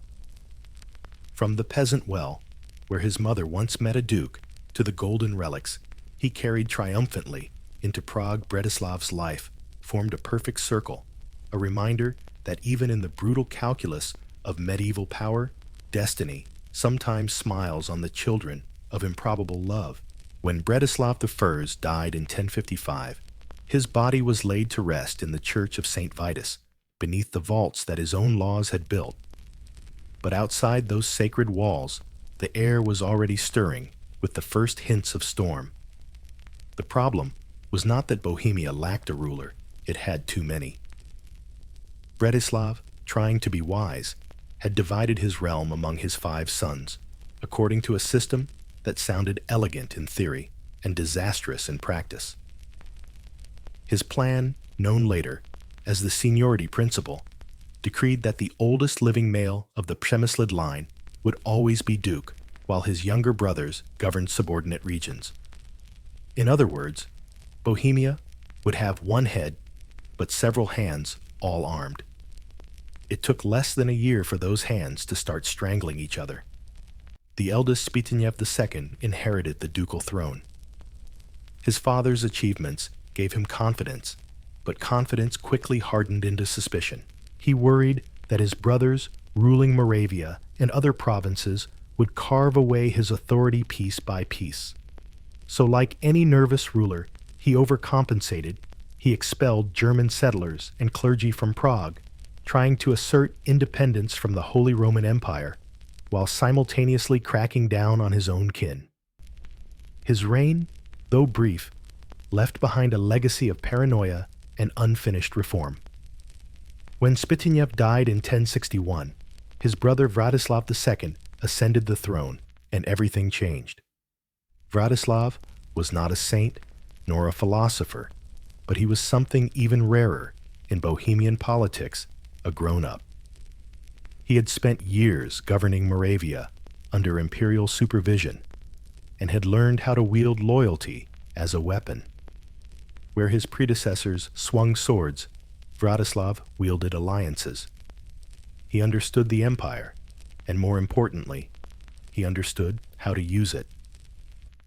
His first move was reconciliation. He restored the German clergy his brother had expelled, reopened trade routes, and sent gifts and hostages as diplomacy required to Emperor Henry IV, the same Henry who would soon lock horns with the Pope in the most dramatic church-state conflict of the century, the investiture controversy. Vratislav chose his side carefully. When Henry marched to Italy to confront the rebellious Pope Gregory VII, it was the Bohemian Duke who supplied him with troops, and if the chroniclers are to be believed, one of the finest cavalry contingents in Europe. Loyalty in the 11th century, as ever, was a lucrative business. In return, Henry rewarded Vratislav with lands and privileges, confirming Bohemia's semi-autonomous status within the empire. But he also dangled a greater prize, the possibility of a royal crown. To grasp how revolutionary that offer was, we need to remember that for centuries, Bohemia had been a duchy, not a kingdom. Its rulers were technically imperial vassals, mere friends of the emperor subject to his whims. A crown, even a symbolic one, meant more than prestige. It meant legitimacy. It meant Bohemia could stand among the crowned realms of Europe, equal in dignity, if not in size. And so, in 1085, in the imperial city of Mainz, Vratislav II was crowned King of Bohemia by the grace of the emperor. It was a cautious coronation. The title was personal and non-hereditary, meaning his successors would revert to being dukes. But it was a start. For one shimmering moment, the land of Libuše's prophecy and Bredislav's ambition was officially a kingdom. Chroniclers described the scene with theatrical awe. Vratislav, in a robe of crimson silk, wearing a golden diadem studded with sapphires, kneeling before the emperor as the bishops anointed his forehead with holy oil. Trumpets blared, candles flickered, and the Latin words Rex Bohemiae echoed for the first time in imperial ceremony. It was not only a personal triumph, but a cultural one. Vratislav's reign saw the rise of stone architecture, the founding of monasteries like Vyšehrad, and the establishment of scriptoria, where Czech scribes began to copy Latin texts. The rotundas of Božovoy's day evolved into Romanesque churches heavy with carved stone and faith. For the first time, Prague began to look like a capital that could stand beside Regensburg or Vienna. Yet, as with all Czech stories, triumph came with a dose of tragedy. Vratislav's relationship with his brothers was uneasy, his marriage alliances complex, and his domestic politics bloody. His first wife, Adelaide, bore him a daughter. His second, the ambitious Adleta of Hungary, gave him sons, and with sons came succession nightmares. Each faction at court had its own candidate for heir, and each was willing to conspire to prove their loyalty. By the late 1070s, the kingdom was divided between pro-imperial nobles who saw Bohemia's future in alliance with Germany and nationalist traditionalists who longed for independence. Vratislav managed the balancing act through charisma, bribery, and the occasional display of force. But every victory came at a cost. One chronicler, the monk Cosmas of Prague, whose Chronica Bomorum remains our main source for this era, depicts Vratislav as both majestic and tragic a ruler, who loved splendor but loathed discord, who sought peace but found only intrigue. Cosmas, writing with that mix of reverence and exasperation reserved for national heroes, praised the king's generosity while lamenting his family's unceasing quarrels, sharper than the swords of enemies. And indeed, those quarrels outlived him. In 1092, Vratislav died after 31 years on the throne, a long reign by medieval standards, though the crown he had worn so proudly died with him. The empire refused to grant the royal title to his son, Bretislav II, reducing him again to duke. The golden diadem became a memory, the kingdom a promise deferred. Yet even stripped of its crown, Bohemia had changed. The institutions Vratislav built: royal administration, coinage, ecclesiastical patronage endured. His reign transformed Prague into a European hub of trade and pilgrimage. Travelers spoke of its stone churches, its bridges over the Vltava, and its markets where east met west. A century earlier, Bohemia had been a forested basin of hill forts and tribal farms. Now, it was a recognized center of power, still precarious, but unmistakably civilized. And something subtler had shifted too. For centuries, Bohemia's rulers had looked outward to Moravia, Poland, Bavaria, measuring themselves by comparison. Under Vratislav, they began to look inward. He established Vyšehrad chapter, an independent church institution, separate from the bishopric of Prague, symbolizing not just religious autonomy, but the idea of a uniquely Czech identity, sacred, cultural, and administrative. It was a quiet assertion that Bohemia's soul did not belong to Rome or to the empire, but to itself. It's tempting to see Vratislav's story as a miniature of Bohemia's entire fate, forever striving toward greatness, achieving it briefly, then watching it slip away under the weight of politics. Yet his legacy endured precisely because it didn't last. The dream of the Bohemian crown, fragile, shining, half forbidden, would become an obsession for his descendants. In chasing it, they would carve the nation's destiny for centuries to come. After his death, the fragile balance of seniority collapsed. The throne passed from brother to brother, cousin to cousin, like a cursed heirloom. But the title of king had been spoken once, and that word, once released, could never truly be silenced. And so, in the decades to follow, the Przemyslid dukes would squabble, scheme, and fight not merely to survive, but to make that fleeting crown theirs again. For the moment, however, Bohemia rested in uneasy splendor, no longer a duchy in spirit, not yet a kingdom in law. Its people prayed beneath Romanesque arches, merchants haggled in Prague's streets, and the Vltava flowed beneath bridges that gleamed in the sunset, carrying with it the reflection of a crown that had briefly gloriously touched the river's golden light. When King Vratislav II died in 1092, the crown he had worn so proudly slipped away, like a dream at dawn. The Holy Roman Emperor reclaimed the royal dignity he'd lent him, and Bohemia woke up once more, a duchy still rich, still ambitious, but without the authority or unity that Vratislav's personal charm had held together. In theory, the Przemyslid dynasty remained powerful. In practice, it was a cage full of cats. The seniority system, Bratislav's well-intentioned but disastrous invention, now meant that every surviving male relative could plausibly claim the throne. The result was a rotating door of dukes, assassinations, exiles, and enough interfamily treachery to fill several seasons of medieval reality television. For the next century, Bohemia would survive not through stable succession, but through sheer stubbornness. And yet beneath the turbulence, something remarkable was happening. From all the noise and rivalry, the machinery of a real state was taking shape. The first to inherit Vratislav's uneasy throne was his son, Bretislav II. He ruled only briefly, from 1092 to 1100, but left behind the kind of legend that made both friends and enemies call him the young lion. Educated, impulsive, and fiercely independent, he dreamed of reviving his father's kingship. To that end, he reasserted ducal authority over the fractious nobility-expelled clerics he thought too loyal to the emperor, and in an early attempt at moral reform, outlawed pagan rituals that still survived in remote villages. He even tried to abolish the seniority law entirely, planning to make his son his successor and thus establish hereditary rule. It might have worked if he'd lived longer.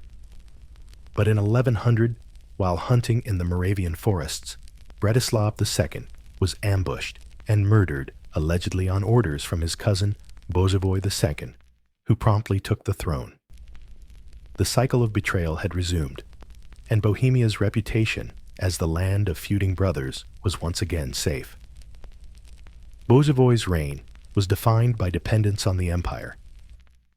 Unlike his bold cousin, he sought favor with Emperor Henry IV, offering military service in exchange for imperial backing.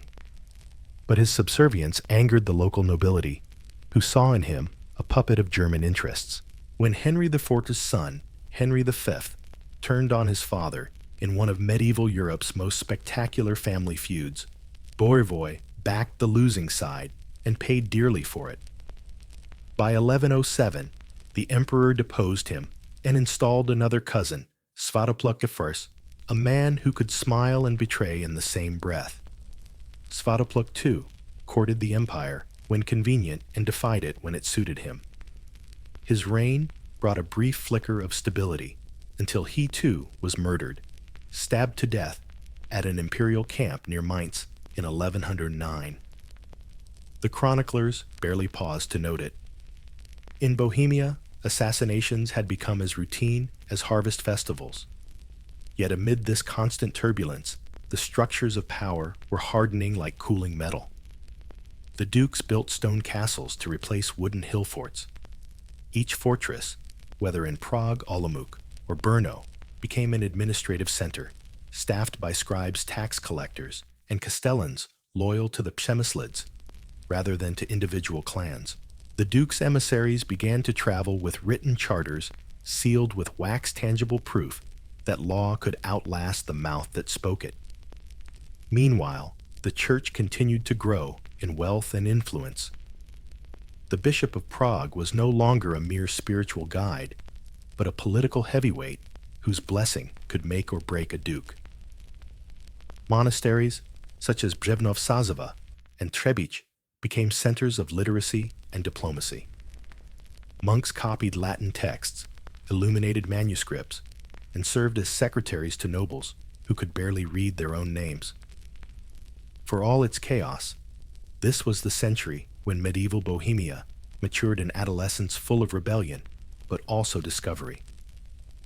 After Svatopluk's death, the duchy entered another round of musical thrones. Vladislaus III, the younger brother of Bohemia, took power ruled for 30 years and somehow managed to stay alive, a feat that counted as greatness in this dynasty. He was cautious, pious, and diplomatic. Instead of challenging the empire, he worked within it, supporting Emperor Lothar III in campaigns against Italy. Vladislaus's reign also saw something quietly revolutionary: the rise of urban life. Prague was transforming from a fortified stronghold into a genuine city, its wooden bridges replaced with stone, its markets crowded with German, Italian, and Jewish merchants. The Vltava River was now a highway of trade, carrying barrels of Moravian wine sacks of silver, and the occasional bold minstrel hoping to earn a coin by singing of heroes no one could remember correctly. By the mid-12th century, Bohemia had a functioning bureaucracy, an increasingly literate clergy, and a noble class that was beginning to think of itself not just as warriors, but as landowners and administrators. Castles became not only fortresses, but symbols of rank stone declarations of wealth that dotted the landscape like chess pieces. The Přemyslid dukes, once chieftains with swords, were turning into princes with courtly habits. They corresponded with bishops, built monasteries, and patronized art. Yet their old instincts never quite died. Beneath the Romanesque arches and church choirs, the political game remained as deadly as ever. The next great figure, Vladislaus II, son of Vladislaus I, embodied that paradox perfectly. Ambitious and shrewd, he allied himself closely with Emperor Frederick Barbarossa, the red-bearded titan who sought to revive imperial authority across Europe. When Barbarossa marched into Italy to assert his dominance over rebellious Lombard cities and popes alike, the Bohemian duke rode at his side with Czech knights in glittering mail. In return for his loyalty, the emperor rewarded Vladislaus with something Bohemia had coveted since Vladislav's day, a royal crown. In 1158, in a ceremony rich with gold and incense, Vladislaus II was crowned King of Bohemia, again as a personal title, not hereditary, but the symbolism mattered. For the second time, the land of the Vltava had a king, and Prague could once again call itself a royal capital. The chroniclers adored him. They describe his campaigns in Italy, his construction of churches, and above all his commissioning of one of Prague's most iconic landmarks, the Judith Bridge, named for his wife, Queen Judith of Thuringia. Built of stone to replace the old wooden crossing, it spanned the Vltava with massive arches, an architectural marvel for its time, and the direct ancestor of the later Charles Bridge.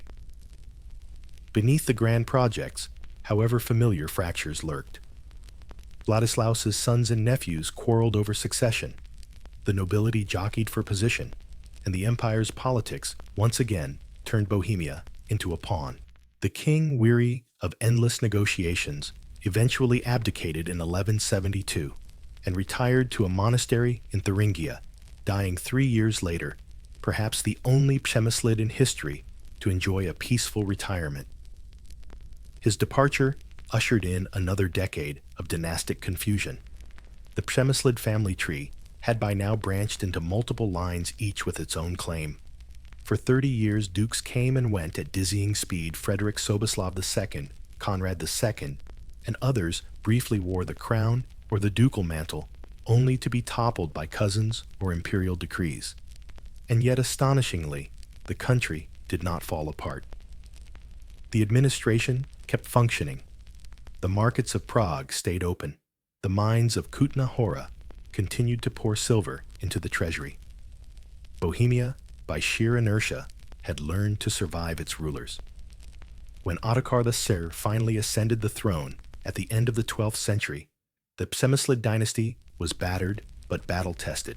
Its leaders had learned every lesson that chaos could teach: how to flatter emperors, outwit rivals, and turn religion into legitimacy. From the crucible of fratricide had emerged a political class as hard and polished as the silver they mined. The chroniclers might have sighed at the moral decline, but they could not deny the achievement.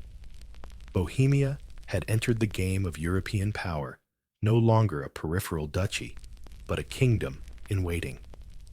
And when Ottokar's opportunity came, he would seize it with both hands and make sure no emperor ever dared to treat Bohemia as a mere province again. For now, the storm had not yet passed, but it had at last shaped the steel. By the time Ottokar III Přemysl rose to power, in the final years of the 12th century, Bohemia was like an old warhorse, scarred, stubborn, but still standing. For 100 years, its dukes had come and gone in dizzying succession, each swearing loyalty to one emperor or another, each dreaming of a crown that refused to stay on anyone's head.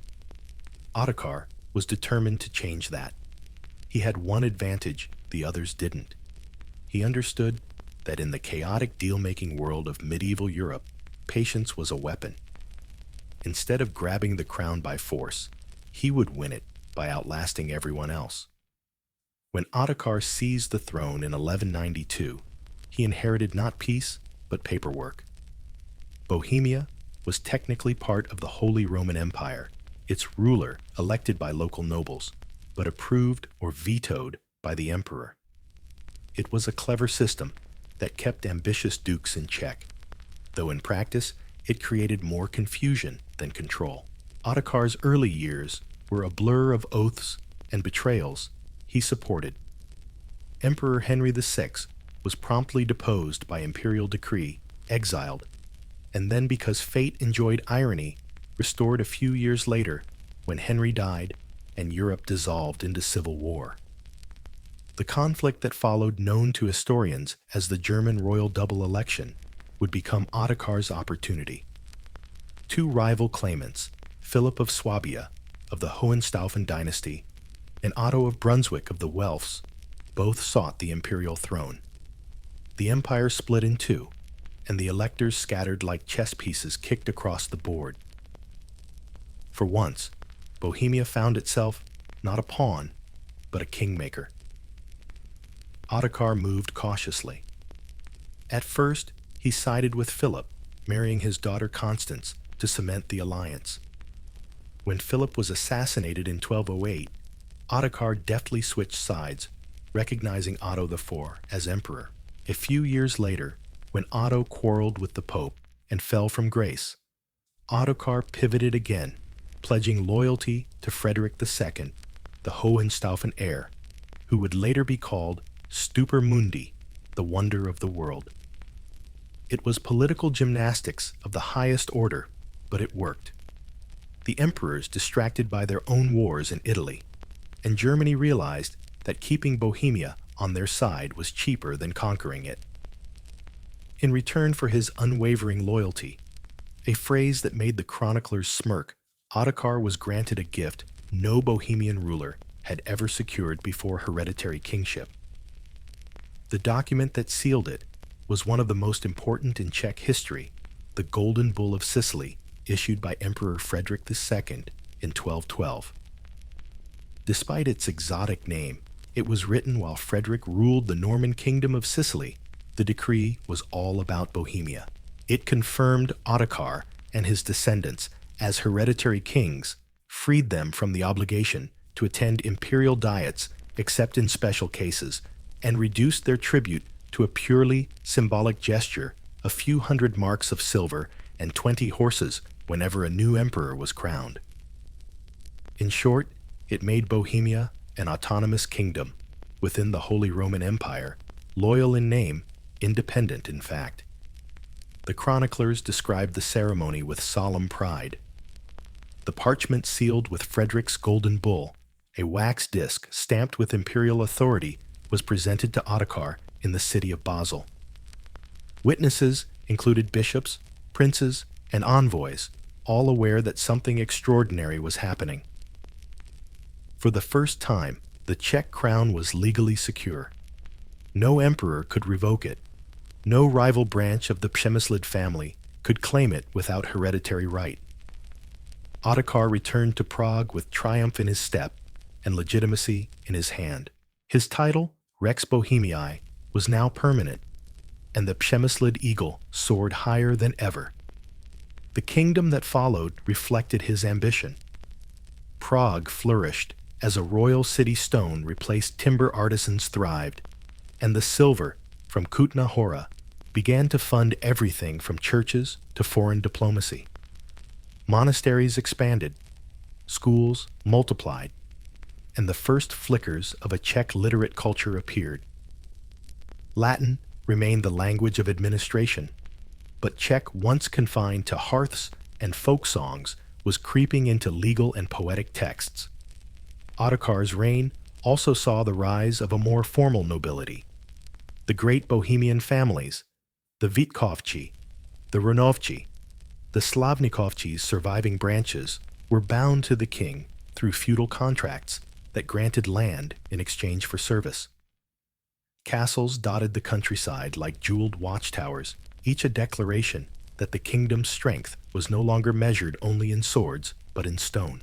Yet Ottokar, like all strong rulers, eventually discovered that independence has a price isolation. The empire might have recognized Bohemia's autonomy, but not everyone celebrated it. The German princes eyed the new hereditary kingdom with suspicion, and even within Bohemia, nobles chafed at royal centralization. Ottokar had secured the crown for his family, but in doing so, he had also created something the medieval world rarely tolerated: a stable, wealthy, and potentially dangerous neighbor. He spent his final years juggling diplomacy and defense. When Frederick II's empire fractured under papal hostility and German civil war, Ottokar played peacemaker, even offering Prague as a neutral meeting ground. But his health failed before he could see the long-term fruits of his policies. He died in 1230, leaving behind a united realm and a dynasty with legal permanence. And yet, as ever, the wheel of irony kept turning.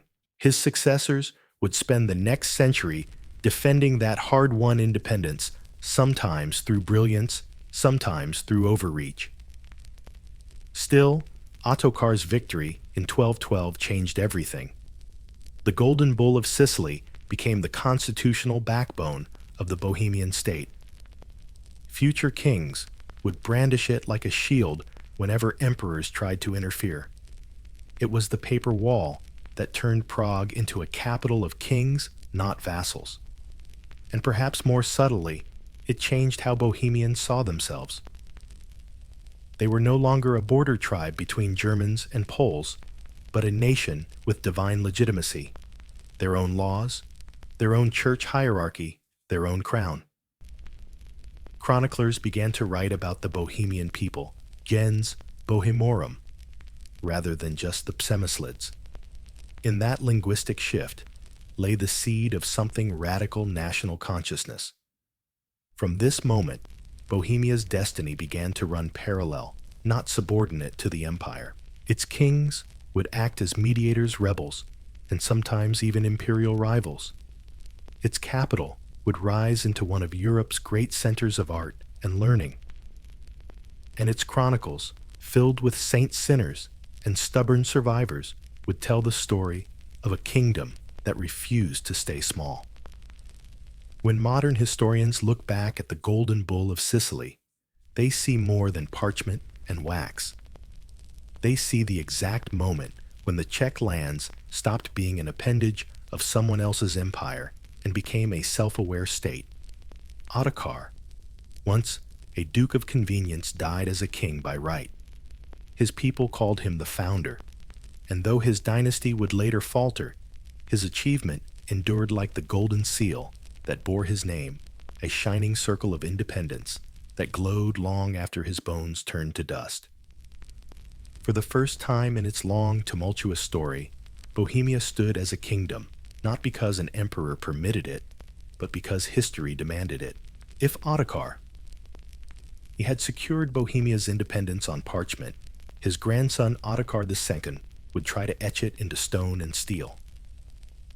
His reign, beginning in 1253, was the high noon of the Přemyslid dynasty, an era of glittering ambition, golden armor, and dreams large enough to frighten emperors. To the chroniclers, he was Rex Invictus, the unconquered king. To his enemies, he was the Iron and Golden King, named for the twin weapons he wielded with mastery, war, and wealth. But to his people, Ottokar was something rarer, still a Bohemian who dared to think in imperial scale.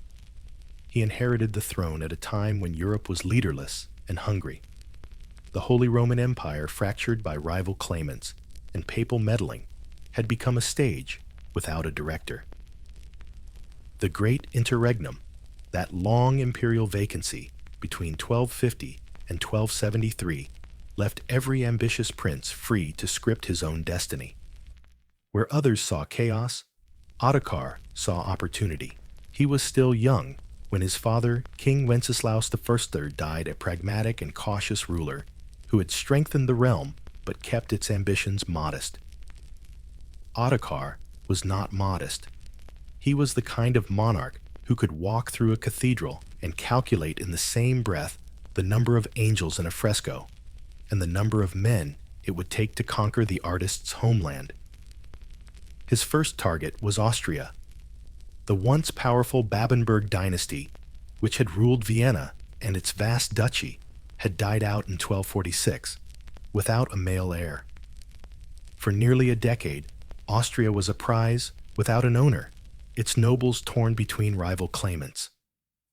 Ottokar, ever patient, made his move through a mixture of diplomacy and marriage.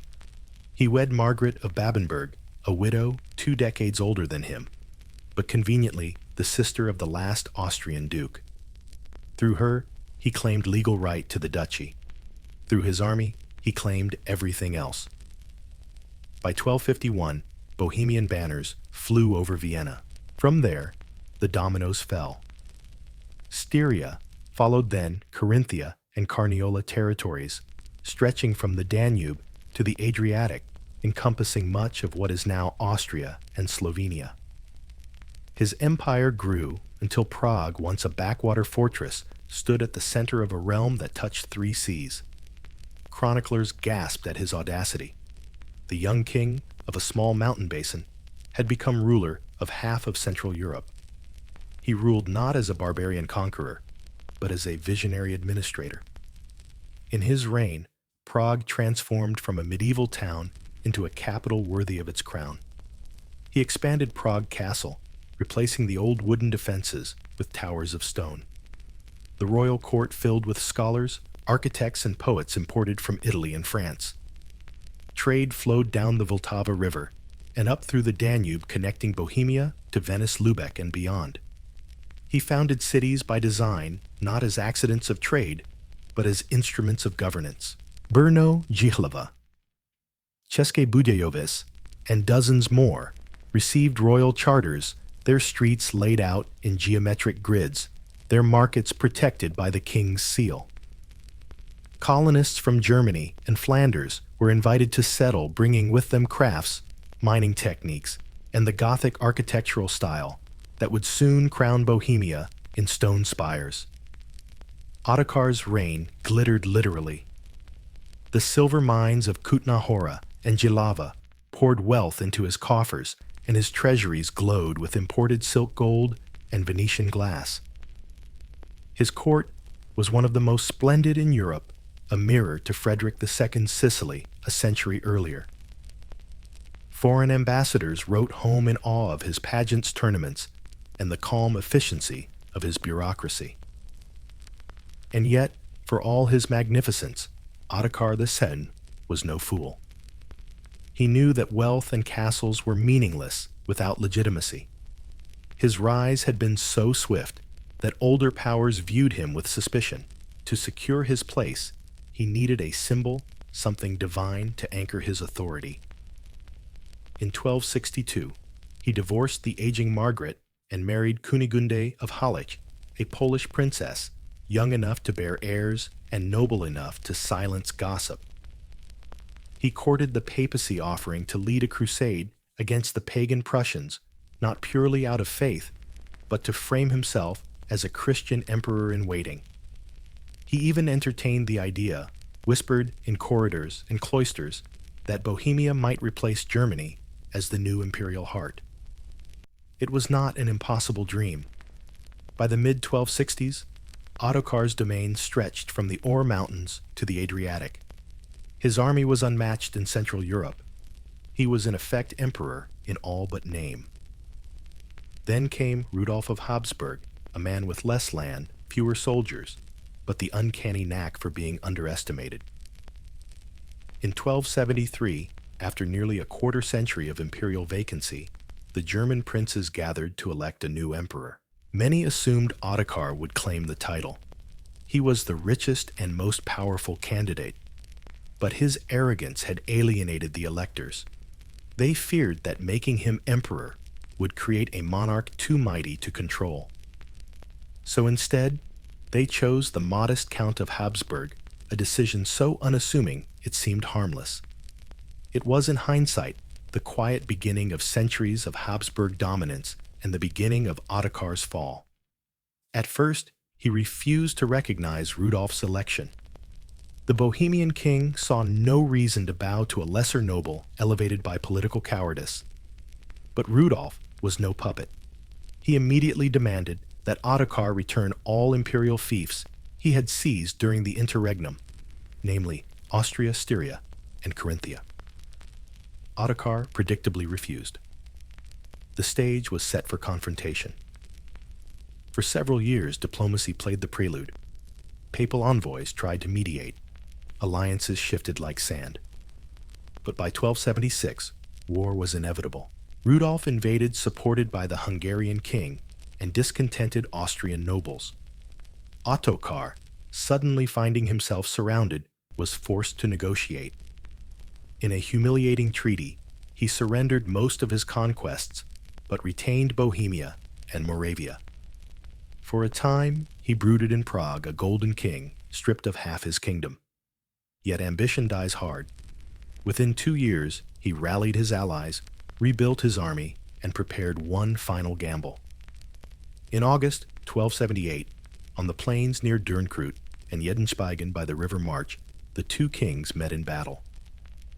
Chroniclers call it the Battle of Marchfeld, and it was one of the largest clashes of knights in medieval Europe. Ottokar led tens of thousands of men, Bohemians, Austrians loyal to him, mercenaries from Italy and France. Rudolf commanded a coalition of German and Hungarian forces. The fighting lasted all day, under a sky choked with dust. Ottokar, clad in gilded armor, fought at the center of his cavalry, rallying his men, even as the lines buckled. In the late afternoon, a feigned retreat by Rudolf's troops drew him into a fatal trap. Surrounded and unhorsed, the Iron and Golden King fell beneath a swarm of lances. When the dust settled, his body lay pierced and stripped, his armor carried away as spoils. He was 45 years old. Bohemia plunged into mourning. His death ended the greatest expansion in its history, and his empire crumbled overnight. Yet even Rudolf, his enemy, is said to have wept upon seeing his corpse, perhaps realizing that the age of Night Kings had died with him. Ottokar II left no secure heir. His young son, Wenceslaus II, would inherit not a golden empire, but a wounded kingdom surrounded by vultures. Yet his legacy endured in stone and spirit. The cities he founded thrived, the silver mines kept Bohemia wealthy, and his dream of imperial stature continued to haunt Czech history. In the end, his tragedy was not that he reached too high, but that he did so too soon. The Habsburgs would later rule the lands he conquered. The crown he wore would pass through centuries of foreign hands, but the memory of Ottokar II remained Bohemia's proudest ghost, the king who for one dazzling generation made Prague the heart of Central Europe and dared to imagine it as the heart of the world. The chronicles say that on August 26, 1278, the sun rose red over the plains of Marchfeld, a bad omen, even for men who pretended not to believe in omens. Two armies faced each other across the dry Austrian fields, banners snapping in the morning wind. On one side stood Ottokar II, Przemysl, King of Bohemia, armored in gold and confidence. On the other, Rudolf of Habsburg, newly minted King of the Romans, his troops a patchwork of German princes, Hungarian horsemen, and opportunists hungry for land. It was not merely a battle for territory. It was a duel for the soul of Central Europe. Ottokar's men, arrayed in precise formation, glimmered in the heat. Chroniclers claimed he brought 40,000 troops, though medieval numbers always grow with each retelling. His knights were veterans of campaigns from the Adriatic to the Danube, disciplined and proud. Behind them stood banners from Moravia, Austria, and Styria, the remnants of his once vast realm. To his followers, Ottokar was still the Golden King, the man who had turned Prague into a beacon and raised Bohemia to imperial heights. Across the field, Rudolf's army was smaller, but more cunningly arranged. The Habsburg count-turned-king had learned from years of fighting richer men that strategy often beats splendor. He placed his cavalry behind the hills, hidden from view, and let the Bohemian lines believe he was weak. The two leaders could not have been more different, Ottokar, tall, theatrical, and impatient for glory. Rudolf, lean, pragmatic, and born with the instincts of a survivor. The air hung thick with dust and heat. As the trumpets blared, the ground trembled under hooves. The Bohemian cavalry surged forward, a golden tide crashing into Rudolf's front ranks and scattering them. For a moment, it seemed as though Ottokar would reclaim his lost empire in a single perfect charge. But Rudolf's trap was already closing. From behind the hills, a fresh wave of imperial knights stormed down, flanking the Bohemian wings. The Hungarians under King Ladislaus cut into Ottokar's rear-loosing arrows that tore through armor gaps.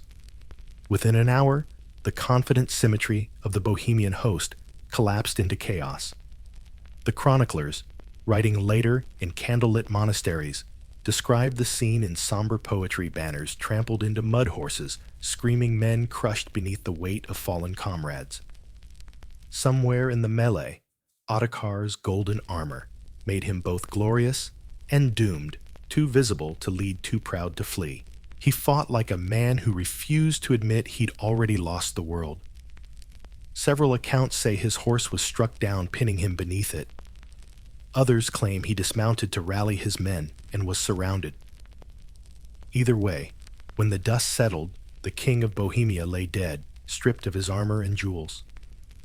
A peasant found his body the next morning and recognized him only by the royal seal, still clenched in his hand. The Iron and Golden King was gone, and with him, the last echo of Bohemia's imperial dream. In Prague, the news arrived like thunder. Bells tolled, markets closed, and nobles whispered that the great dynasty was cursed. The city's Ottokar had founded Brno České Budějovice, Jihlava, sent delegations to the capital swearing loyalty to his young son, Wenceslaus II, barely 7 years old. But loyalty in Bohemia was never guaranteed. It had to be bought or bled for. Rudolf, to his credit or cunning, did not destroy the Přemyslid house entirely. He knew that ruling Bohemia by force would only breed revolt. Instead, he posed as protector. The young Wenceslaus was taken into imperial custody, supposedly for education, in reality a polite hostage. Prague was left under a regency council, dominated by German nobles and Rudolf's allies. The kingdom Ottokar had built strong, centralized, and rich, suddenly looked fragile. Without its architect, it became a prize to be divided. Austria, Styria, and Carinthia reverted to imperial control and were handed over to loyal vassals, including prophetically Rudolf's own sons.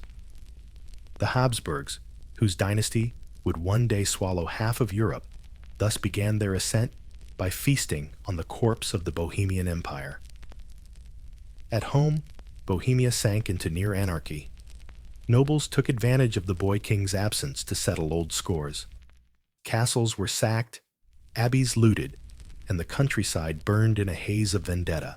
The proud towns Ottokar had planted with foreign settlers found themselves cut off from royal protection. Their stone walls were both refuge and prison. The dream of a Czech empire crumbled into dust and embers. And yet from the ruins, something enduring began to grow. The idea of Bohemia as its own world, not an empire, not a province, but a self-contained land whose destiny was written by endurance rather than conquest. Wenceslaus II eventually returned to claim his father's throne, but the boy who rode out of imperial custody into Prague was no conqueror. He was a thinker, a builder, and perhaps out of necessity, a reconciler. The trauma of his father's fall shaped him into a ruler who preferred alliances to armies. If Ottokar II had been the embodiment of Czech ambition, his son would become the patron of Czech prosperity. But in the years immediately after Marchfeld, that future seemed distant. For nearly a decade, the Přemyslid kingdom teetered on the edge. The regency changed hands with every whisper of rebellion. In the west, German princes eyed the border greedily. In the east, Polish dukes tested their strength. Bohemia's crown, once so heavy with gold, now looked like a burden few wanted to wear. Meanwhile, the memory of Ottokar turned into legend. The monks who once chronicled his glory now wrote of him as a tragic hero, a cautionary figure punished for pride. He sought to be emperor, one lamented, and so he lost his kingdom. Yet others saw him as the man who had lifted Bohemia higher than it had ever been, proof that even a small mountain basin could produce a ruler who stood among Europe's giants. His widow, Kunigunde of Halleck, retreated into a convent. His loyal knights scattered or were absorbed into Habsburg service. But his cities, the lasting monuments of his ambition, remained. Vienna, once Bohemian, now thrived under new masters. Prague, though humbled, still gleamed on its hill, its castle towers catching the sunset, as if refusing to forget the days when their king had been called the Golden. In the long view of history, the Battle of Marchfeld did more than end a reign. It rearranged the map of Europe. The Habsburgs, who had been minor counts, now possessed Austria, the heart of their future empire. Bohemia, stripped of its territories, turned inward, focusing on wealth, trade, and culture rather than conquest. It was a shift from sword to mind, one that would eventually make Prague not a capital of armies, but of learning and art. Centuries later, Czech poets would write of Ottokar as the sunset king, whose fall marked the end of an age when men still believed they could bend destiny by force of will. His defeat was tragic, yes, but also strangely necessary. It burned away the illusion of empire and left behind something quieter, more enduring, a sense of national identity forged not through conquest, but through survival. Standing on the fields of Marchfeld today, there is little to mark the spot, just wheat, wind, and silence. Yet beneath that soil lies the hinge of Central European history. The last Bohemian Empire ended there. The first Habsburg one began. And if you listen closely, perhaps you can still hear, beneath the whisper of the grass, the echo of hooves, a golden king, charging once more into a future he could not conquer, and a destiny his people would carry forward in different form. The death of Ottokar II, Przemysl on the dusty plain of Marchfeld, didn't just end a reign, it ended an era. His son, Wenceslaus II, inherited a kingdom stripped of its empire, occupied by foreign troops, and run by nobles who'd grown accustomed to chaos. The child king, barely 7, watched the ashes of his father's glory cool around him, and yet, out of that ruin, Bohemia would rebuild not through conquest, but through cunning wealth and a slow rediscovery of purpose. When Rudolf of Habsburg's army marched away after the battle, Bohemia was left like a beautiful house after a fire, its walls still standing, its riches looted, its heart hollow. The regency government that ruled in the boy's name was less a council than a feeding frenzy. Nobles seized royal lands, foreign mercenaries lingered without pay, and famine gnawed at the countryside. Even Prague, Ottokar's proud jewel, seemed haunted by the memory of better days. Into this chaos stepped a woman of iron patience, Queen Kunigunde, Ottokar's widow.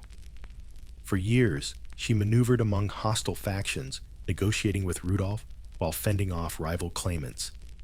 At one point, she even married a Bohemian nobleman, not for love, but to secure allies. When she died in 1285, her son Wenceslaus was still a prisoner in Austria, raised at the Habsburg court as a guest, a medieval euphemism for hostage. It wasn't until 1283 that the young king finally returned to Prague, a teenager, fluent in German politics and in caution. He arrived in a city divided between German settlers and Czech nobles, clergy, and merchants' old loyalties and new ambitions. But he had inherited one invaluable gift from his father, the ability to think big. Wenceslaus II's genius was economic rather than military. If Ottokar II had built his power with swords, his son would rebuild it with silver. Around 1290, prospectors in Kutná Hora, a small settlement east of Prague, struck one of the richest silver veins in Europe. The discovery changed everything. Within years, Kutná Hora became a boomtown, a forest of mine shafts, workshops, and coin mints. The royal treasury swelled. Wenceslaus centralized control over mining through a system called the Ius Regale Montanorum, one of the earliest legal codes regulating industry in Europe. It laid out workers' rights, profit-sharing safety standards, and tax obligations, a medieval precursor to modern economic law. The silver funded everything: castles, roads, scholarships, and diplomacy. Wenceslaus established the Prague groschen, a silver coin whose purity and weight made it the preferred currency across Central Europe. Merchants trusted it, bankers hoarded it. For the first time since the fall of his father's empire, Bohemia was not feared but admired. While his mines worked, Wenceslaus worked his diplomacy. He understood the web of dynastic marriages better than any general understood battlefield tactics. He arranged marriages that bound Bohemia to Poland-Hungary and even the German principalities. Through shrewd negotiation and a mixture of bribes and promises, he managed to have himself crowned King of Poland in 1300. For a brief, shining decade, the Przemyslid dynasty ruled both Prague and Krakow, linking two Slavic realms under one crown. To consolidate that union, Wenceslaus poured money into religious and cultural projects. Monasteries flourished, universities expanded, and new towns were founded under royal protection. He encouraged literacy, codified legal systems, and sponsored translation of religious texts into Czech, a quiet revolution that planted the seeds of national identity centuries before it had a name. But prosperity always has a price. The nobility, resentful of royal control over mining and taxes, began to conspire. The clergy, grown rich from royal patronage, started to question the king's worldly ambitions. Even within his family, loyalty was uncertain. Wenceslaus's health, never robust, began to fail under the strain of ruling two crowns and managing a labyrinth of competing interests. His later years were haunted by unease. The golden flow of silver had created new wealth, but also new greed. Kutna Hora's miners sometimes rebelled over taxes. Nobles demanded greater privileges. The king's Polish policies drained his treasury, and his marriage to Judith of Habsburg, though politically strategic, tied Bohemia once again to the family that had humiliated his father. When he died in 1305, still in his early 30s, he left behind a realm richer than ever before, but balanced precariously on the edge of its own success. His only son, Wenceslaus III, was crowned the following year, but his reign lasted less than 12 months. In 1306, the young king was assassinated in Olomouc under mysterious circumstances, stabbed while traveling to Poland to defend his claim to that throne. The killer was never found. With that, the Przemyslid dynasty, which had ruled Bohemia since the mythic days of Przemysl, the plowman, ended. A family that had risen from legend to empire was gone, extinguished, not by war, but by chance and betrayal. Bohemia was left adrift once more, its throne, a prize to be claimed. For a brief, chaotic period, the crown passed between foreign princes, the Habsburg Rudolf of Austria, not the same Rudolf who defeated Ottokar, then Henry of Carinthia, a weak ruler whose authority dissolved almost as soon as it began. The nobles, newly powerful, behaved like miniature kings, minting coins, waging private wars, and ignoring royal decrees. The country needed a new ruler, someone strong enough to command loyalty, but wise enough to heal the old wounds. The search ended unexpectedly in France. In 1310, the Bohemian nobles invited John of Luxembourg, the 19-year-old son of the powerful Emperor Henry VII, to marry Elizabeth Przemyslid, the last surviving princess of the old royal line. It was a brilliant compromise, a foreign prince with imperial connections, but linked to Bohemia by blood. The marriage ceremony took place in Speyer, and by autumn, John and Elizabeth entered Prague as king and queen. The people greeted them with cautious hope. The Przemyslid dynasty had died, but through Elizabeth's veins, its legend lived on. The Luxembourgs brought new energy, new culture, and most importantly, European prestige.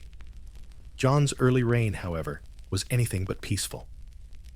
Young, chivalric, and impatient, he soon discovered that ruling Bohemia was not like ruling a tournament field.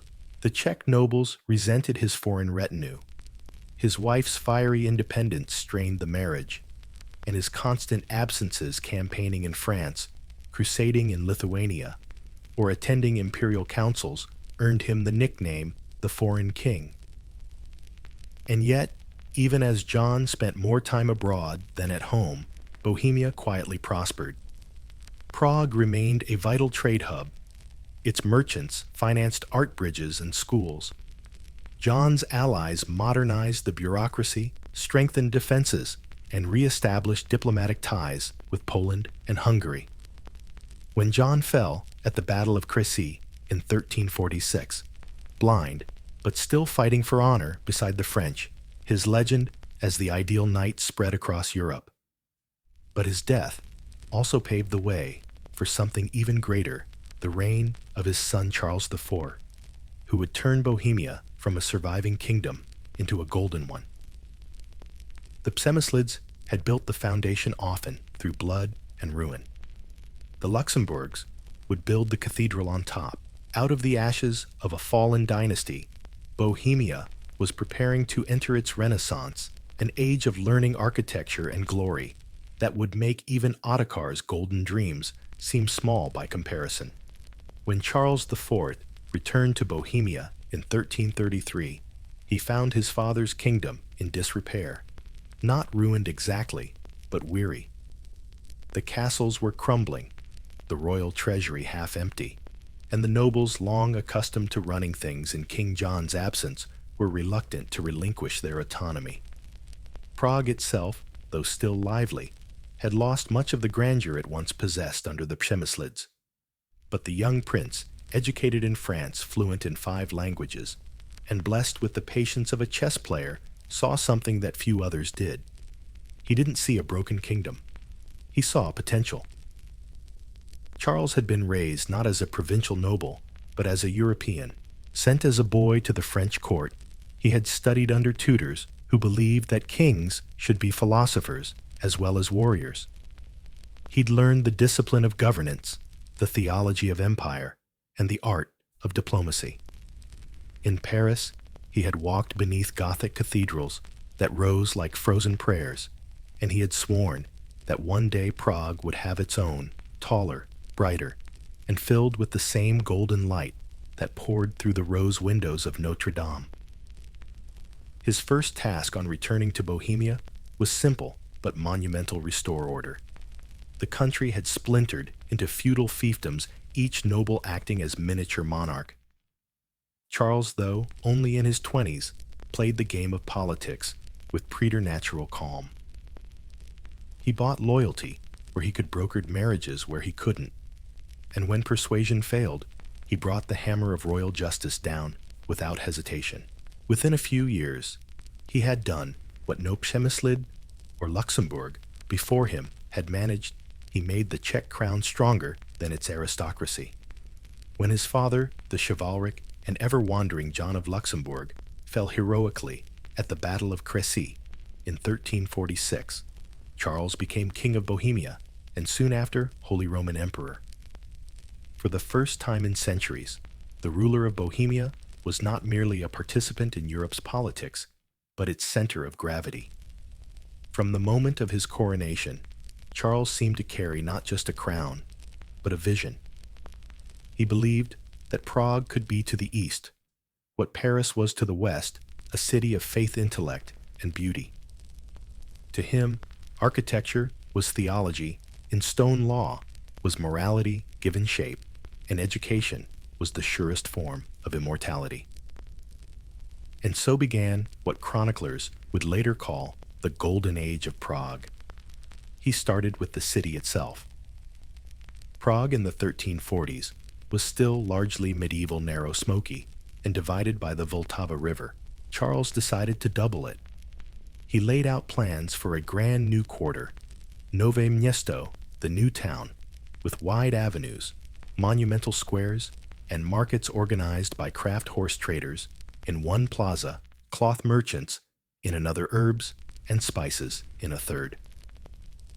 He ordered new walls built to enclose the expanded capital, declaring that Prague would be a city for eternity. To link the city's two halves, he began construction on a new stone bridge to replace the old Judith Bridge destroyed by floods.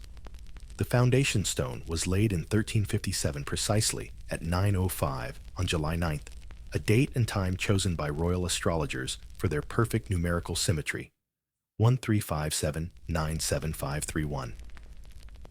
That bridge, known today as Charles Bridge, would stand for centuries, a symbol of the city's endurance, its statues of saints watching over the flow of the Vltava like sentinels of history. Atop the hill, overlooking all of this, he rebuilt Prague Castle, transforming it from a fortress into a palace. There he founded St. Vitus Cathedral, designed by the French architect Matthias of Arras, and later continued by the young genius Peter Parler. Its soaring spires, stained glass, and intricate vaulting would become the architectural heart of Bohemia and the resting place of kings, saints, and legends. When you walk through it today, you are walking through Charles's imagination, rendered in stone. But his ambitions were not merely architectural. Charles was a builder of institutions as much as monuments. In 1348, he founded Charles University, the first university north of the Alps and east of Paris. Its 4 faculties, theology, law, medicine, and philosophy, turned Prague into a beacon of learning. Scholars came from Poland, Hungary, and Germany. Debates in Latin filled its halls. And for the first time, Czech intellectuals had a seat at Europe's academic table. He also codified law. His Majestas Carolina, a proposed constitution for Bohemia, sought to clarify the rights of nobles, townsmen, and clergy while protecting the unity of the realm. Though resisted by powerful aristocrats who saw it as royal overreach, the document reflected his lifelong goal to transform the monarchy from a feudal inheritance into a moral and legal institution. Charles's vision extended beyond the borders of his kingdom. As emperor, he sought not endless war, but balance, a Europe united by faith and law, rather than conquest. He established alliances through marriage. His daughters wed into French and Hungarian royalty, and his sons became linchpins of dynastic diplomacy. He also looked eastward, with a dream older than Bohemia itself, the renewal of a Slavic empire. Though he never sought to resurrect Ottokar II's conquests, he did weave a subtler empire of culture and influence. Czech became the language of court and administration. Chronicles and poetry flourished. And for the first time, Bohemia's voice in Europe was not that of a vassal, but of a creator. Charles ruled as both emperor and philosopher. Chroniclers describe him as kind, yet deliberate a man who loved books more than battles, and gardens more than tournaments. Yet beneath the serenity lay political mastery. He chose Prague as his imperial residence, ensuring that for decades the empire's official documents, policies, and correspondence emanated from the banks of the Vltava rather than the Rhine. In his reign, Prague's population swelled to nearly 40,000, one of the largest cities in Europe. Monks copied illuminated manuscripts by candlelight alchemists, experimented in cellars, and merchants traded silver and silk in the old town square. The city glowed at night, with lamplight reflected in the river, a spectacle that foreign visitors likened to a crown of stars. Yet Charles's genius was not without cost. His empire, though splendid, depended on his presence. His successors, lacking his vision, would struggle to maintain the balance he had built between Czechs and Germans' church, and crown faith and pragmatism. Still, during his lifetime, Bohemia was the envy of Europe, peaceful, prosperous, and illuminated by the quiet authority of a king who believed that greatness lay not in the sword, but in the soul. When he died in 1378, the bells of every church in Prague tolled for 3 days. The chroniclers, normally restrained, could not contain their grief. One wrote, "He built not only in stone, but in justice." His body was interred in St. Vitus Cathedral, beneath the very vaults he had commissioned, surrounded by the relics of saints and the marble of his own imagination. In death, as in life, Charles IV embodied the paradox of Bohemia itself, a small kingdom that dreamed on an imperial scale.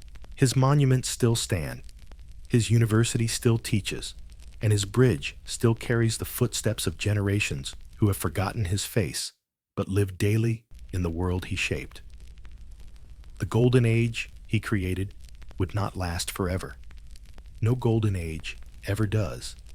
But for 1 century in the heart of Europe, under the watchful eyes of a scholar king, Prague was the axis of the world. When Charles IV died in 1378, the bells of Prague tolled through a city that glittered like a reliquary bridges of stone spires, of glass streets humming with scholars and merchants. It was a kingdom built on learning, order, and faith. But faith, like gold, can tarnish when touched too often by human hands. Beneath the calm surface of Charles's golden Prague, cracks had already begun to form. His son and heir, Wenceslaus IV, inherited one of the richest and most respected realms in Europe, and promptly proved allergic to responsibility. The chroniclers are not kind to him. Some call him lazy, others merely misunderstood. He loved hunting wine and long philosophical arguments, preferably conducted while lying in bed. He could charm a crowd one moment and terrify a bishop the next. What he did not love was paperwork, which was unfortunate for a man expected to govern both Bohemia and the Holy Roman Empire. Still, his reign began with promise. The mines at Kutná-Hora were booming. The crown's income rivaled that of the emperor himself. Bohemia was a center of education, thanks to Charles University, and its cosmopolitan mix of Germans, Czechs, and Italians made Prague feel like a crossroads of the world. Yet that same diversity, the strength of Charles's empire, became the seed of conflict under his son. In universities, priests debated theology with the precision of lawyers and the venom of street fighters.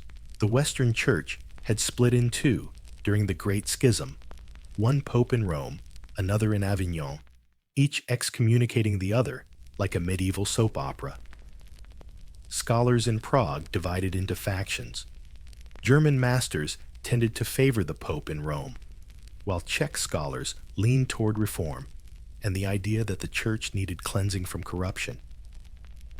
Into this climate of spiritual confusion stepped a man who would change Bohemia forever, a preacher with a calm voice and a conscience made of iron, Jan Hus. Hus was born around 1370 in a peasant family in southern Bohemia. His rise was itself a small revolution, a poor Czech boy educated at Charles University, speaking in his native tongue in a world dominated by Latin and German. By his 30s, he was dean of the university's Faculty of Arts and one of the most admired preachers in Prague. When he spoke in the Bethlehem Chapel, crowds packed the aisles to hear him, not because he promised salvation through ceremony, but because he demanded integrity. He spoke of a church that should serve the poor, not exploit them. He railed against simony, the selling of church offices, the moral decay of priests, and the greed that had turned confession into commerce. His sermons, written in Czech rather than Latin, were radical acts of translation, turning theology into something ordinary people could understand. At first, Wenceslaus tolerated him. The king saw Hus's popularity as useful. It balanced the power of the German clergy, who had grown arrogant under imperial favor. But Hus's ideas spread faster than the crown could control. Students debated them in taverns. Merchants repeated them in markets. The reformer's name became a rallying cry for Czech pride, not just against corruption in the church, but against the foreign domination of German-speaking elites. Tension boiled over in 1409, when Wenceslaus, in one of his few lucid political moves, issued the decree of Kutná-Hora, granting Czech scholars a 3-to-1 voting majority at Charles University. The Germans, furious, packed up and left en masse, founding a new university in Leipzig. What the king had meant as a bureaucratic adjustment turned into a cultural earthquake. Prague became the intellectual capital of Slavic Europe, but it also became isolated from the rest of the empire. The lines between Czech and German reformer and traditionalist faith and power hardened overnight. Hus, meanwhile, moved from criticism to confrontation. Influenced by the English theologian John Wycliffe, he argued that the true church was the community of the faithful, not the hierarchy of cardinals. Christ, not the Pope, was the head of the church. Scripture, not decrees, was its foundation. To the common people, these ideas sounded like truth. To the bishops, they sounded like heresy. In 1410, Pope Alexander V excommunicated Hus and placed Prague under interdict, forbidding all religious services until the rebellious preacher was silenced. Imagine a city where baptisms, weddings, and funerals are suddenly outlawed, the bells silent, the altars covered the faithful adrift. The people rioted, priests fled. Hus refused to recant. Truth, he said, is the daughter of time, not of authority. Wenceslaus, exhausted by endless quarrels, and perhaps more interested in his vineyards than theology, sent Hus into exile to cool the situation. But exile only spread the message. From castles and villages across Bohemia, Hus continued to preach reform, his letters smuggled back to Prague, copied and read by candlelight. The more the church tried to silence him, the louder his words became. Meanwhile, the kingdom itself was fraying. The nobles, empowered by Wenceslaus's weakness, fought private wars. The silver mines faltered. German merchants, long the backbone of Bohemian trade, began to leave, replaced by local lords who lacked their skill but not their arrogance. Even nature joined the rebellion. Floods and bad harvests hit the countryside, fueling the sense that divine wrath hovered over the land. By 1414, Wenceslaus's reign resembled a candle burning low, still bright but sputtering, its wax running out. The church decided to end the Czech heresy once and for all. That year, a general council was summoned at Constance on the shores of Lake Bodensee to heal the schism and restore order. Hus was invited to defend his teachings, guaranteed safe conduct by the Emperor Sigismund, Wenceslaus's own brother. It was a trap disguised as diplomacy.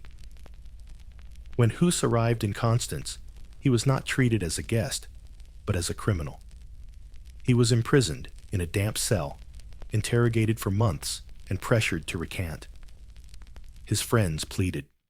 His enemies sharpened their pens. The council's theologians quoted Wycliffe's condemned writings, twisting them into accusations of rebellion and pride. Hus, calm but resolute, refused to betray his conscience. "I would not for a chapel full of gold," he told them, "recant a truth I have held."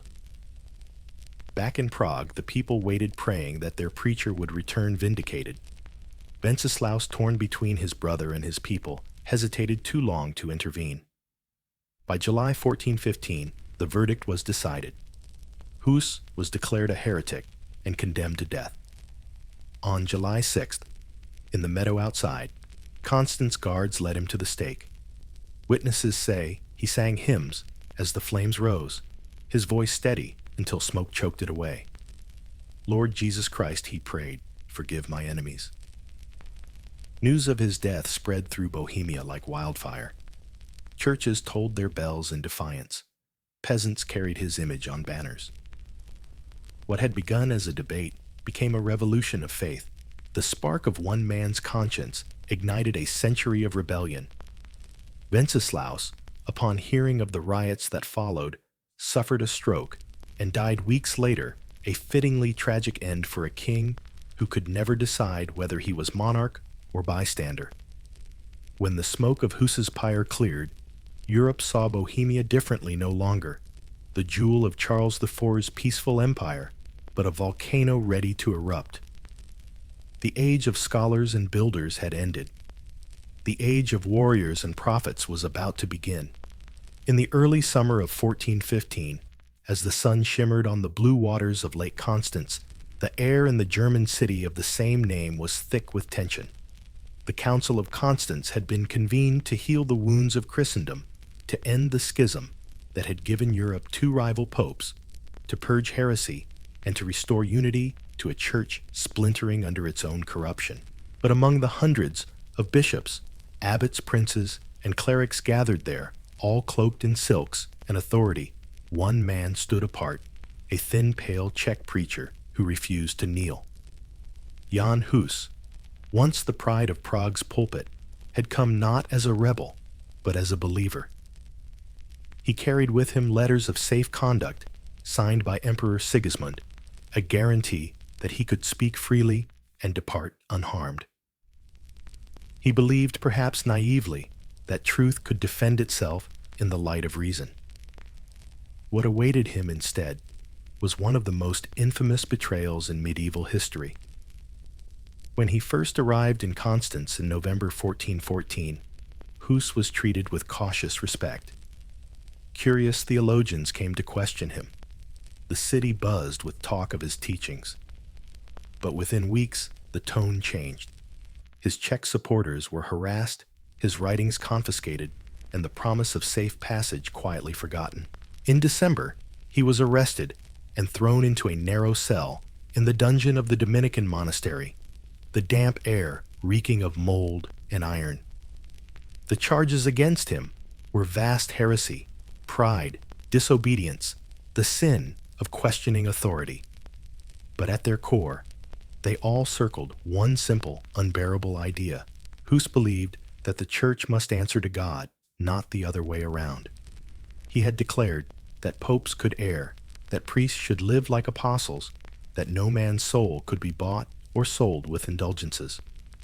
To the bishops of the council, this was more than dangerous. It was contagious. Ideas like that, once loosed, had a way of spreading faster than armies. Months passed. The council debated endlessly about doctrine, about which pope to depose, about which emperor to flatter. Meanwhile, Hus languished in his cell, sick, shivering, and interrogated daily. Yet his letters from captivity, smuggled out by sympathetic guards, show no bitterness. Truth conquers all he wrote. He who fears death loses the joy of life. Sigismund, the emperor whose promise of protection had brought Hus to Constance, hesitated to intervene. Politics, as always, was stronger than conscience. The empire needed peace with the papacy. One Czech preacher's fate seemed a small price to pay.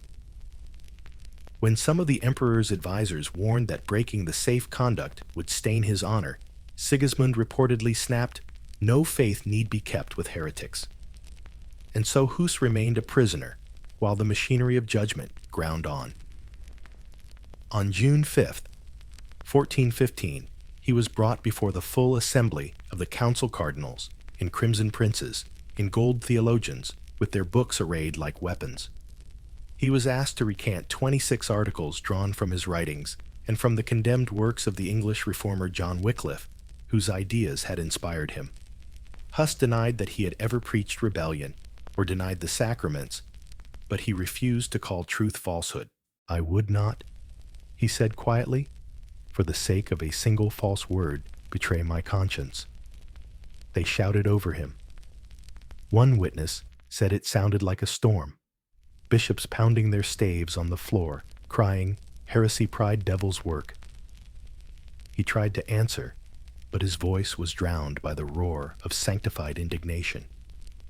They condemned him not for what he said, but for what he refused to say, the lie that would have saved his life. On July 6, 1415, Hus was led from his cell to the cathedral for the ritual of degradation.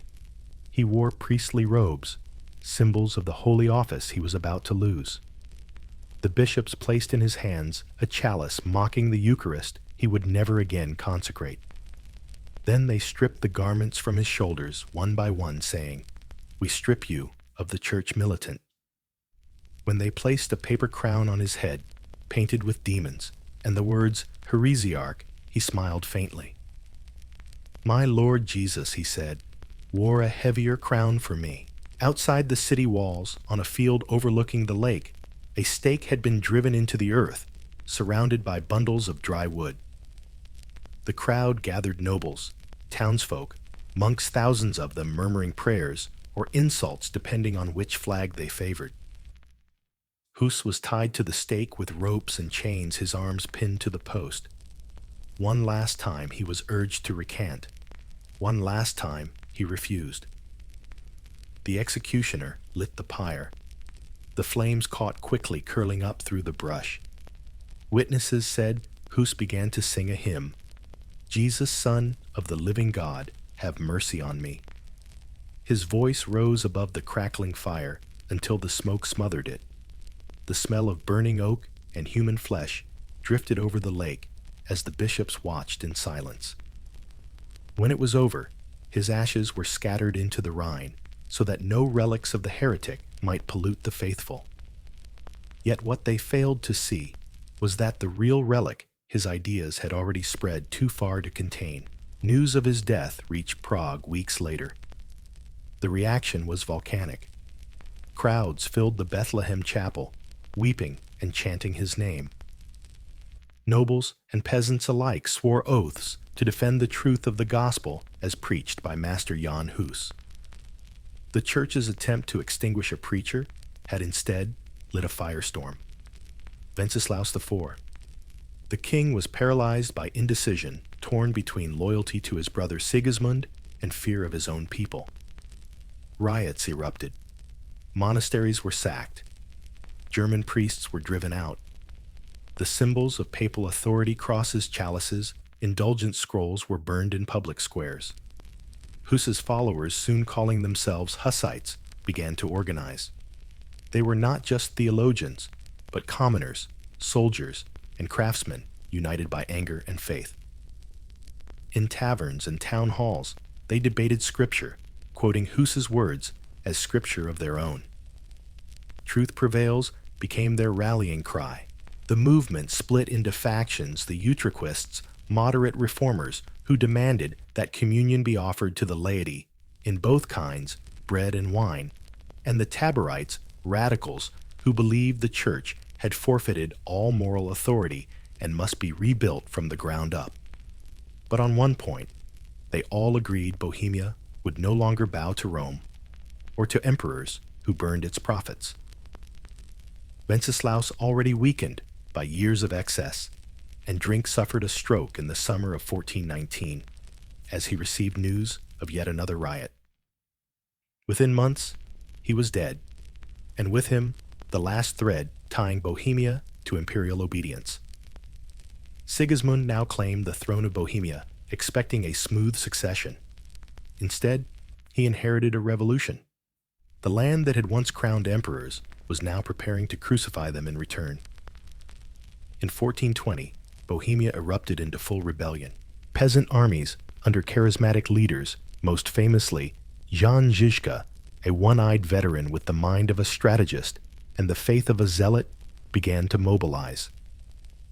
They built mobile fortresses out of wagons, forged makeshift weapons, and marched under banners, painted with the chalice, the symbol of communion for all believers. The world called them heretics. They called themselves soldiers of God. The fire that had consumed one man at Constance was now sweeping across a kingdom. In killing Hus, the church had not silenced a voice. It had created an echo.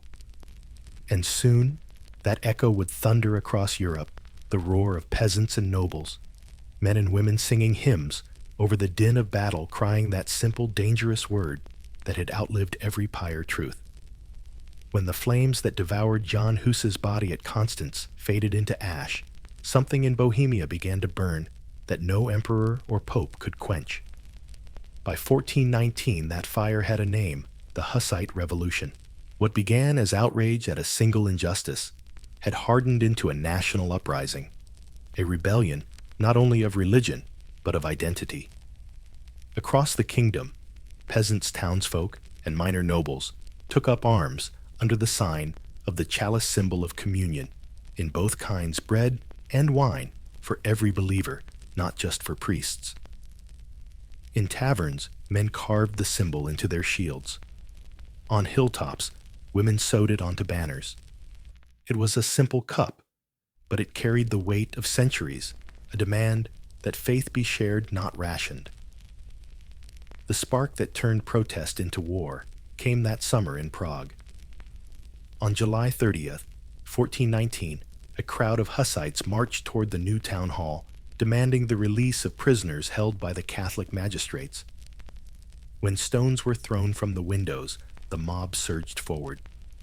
Under the command of the fiery preacher, Jan Hus, they stormed the hall, seized the officials, and hurled them out the upper windows onto the pikes of the crowd below. It was the first defenestration of Prague, a word that would become a Czech specialty. King Wenceslaus IV, hearing the news, suffered an apoplectic stroke and died days later. The throne passed in theory to his brother Emperor Sigismund, the same man who had betrayed Hus at Constance. To the Hussites, that was intolerable. "We will have no king who wears the blood of the righteous on his hands," they swore. Sigismund answered in the only language emperors of that age knew: crusade. In March 1420, a papal bull declared a holy war against the heretics of Bohemia. Armies of German, Austrian, and Hungarian knights poured across the borders, banners blazing with the cross. They expected an easy victory, a swift purging of a misguided people. They found instead a country transformed.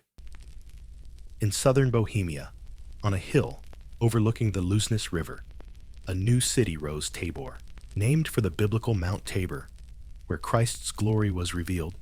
It became the heart of the radical Hussite movement. Its citizens, farmers, artisans, priests, turned soldiers swore to live in equality, sharing food and property bound only by Scripture. Theirs was a community of conviction, and at its head stood a commander who would become a legend, Jan Hus of Trochnov. Žižka was an unlikely hero. Born a minor noble blind in one eye from an old wound, he looked more like a weary veteran than a savior. But he possessed a mind like an engineer and the faith of a prophet. He understood that his ragtag army of peasants and townsfolk could never face imperial knights in open battle. So he changed the rules. He invented the wagon fort, the Wagenburg. Imagine a ring of heavy farm wagons chained together in a circle or square, their sides reinforced with planks. Behind them crouched crossbowmen and gunners. In front, a ditch or barricade. When knights charged, the wagons formed a wall of wood and iron bristling with spears and early handguns. As the cavalry smashed into it, the Hussites rained bolts and shot from above, then poured out through openings to counterattack. It was, in effect, the first mobile fortress in Europe. It turned farmers into tacticians, peasants into equals. In July 1420, Žižka proved its power at the Battle of Witkov Hill. Sigismund's crusaders laid siege to Prague, confident that hunger and fear would do their work. Instead, Žižka's small force of defenders fortified the hill overlooking the city with wagons and earthworks. When the German knights charged, the Hussites unleashed a hail of stones, arrows, and primitive gunfire. The attackers, unable to break the barricade, tumbled down the slope in chaos. The citizens of Prague, watching from the walls, erupted in cheers. The crusaders fled. It was the first of many such defeats, and each one sent shockwaves through Europe. The impossible had happened. Untrained peasants had crushed the flower of imperial chivalry. Over the next decade, 5 crusades would be launched against Bohemia. All failed. Each time the pattern repeated, the crusaders marching in with pomp and banners, Žižka or his successors meeting them with strategy and fury. The wagon forts moved like living machines across the countryside, accompanied by battle hymns that blended prayer and defiance. Soldiers sang, "Who are God's warriors and his law?" The Hussites. Žižka himself seemed indestructible. In 1421, a splinter of an arrow robbed him of his remaining eye, leaving him completely blind. Yet he continued to command by sound, issuing orders through trumpets and messengers, mapping the field in his mind. His soldiers said God guided his steps. When he died of plague in 1424, his followers swore to make drums from his skin, a story likely apocryphal, but too poetic not to survive. After Žižka's death, leadership passed to Prokop the Great, another priest turned general. Under him, the Hussites carried their war beyond Bohemia's borders, raiding deep into Saxony, Austria, and Hungary. These beautiful rides, as the chroniclers called them, with grim irony, spread both terror and awe. The Hussites were no longer fighting for survival. They were exporting revolution. But victory can be as deadly as defeat. The movement that had begun, united in outrage, now fractured under success. The moderate Utraquists sought compromise with the church, hoping to preserve reform without endless bloodshed. The radical Taborites believed the apocalypse was at hand and that the world itself must be remade. For them, peace was betrayal. In 1433, the Council of Basel, weary of the endless war, invited the Hussites to negotiate. The moderate faction accepted sending envoys under a white flag. The radicals accused them of selling out the gospel. Bohemia teetered on the edge of civil war. The final confrontation came at the Battle of Lipany in 1434. The Utraquists, now allied with Catholic nobles, faced their former brothers, the Taborites. On the field near the village of Lipany, both sides deployed the same wagon fort tactics, proof of how thoroughly the Hussite way of war had remade Europe. For hours, they stared across the smoke-filled plain, mirror images of one another. Then the moderates staged a feigned retreat.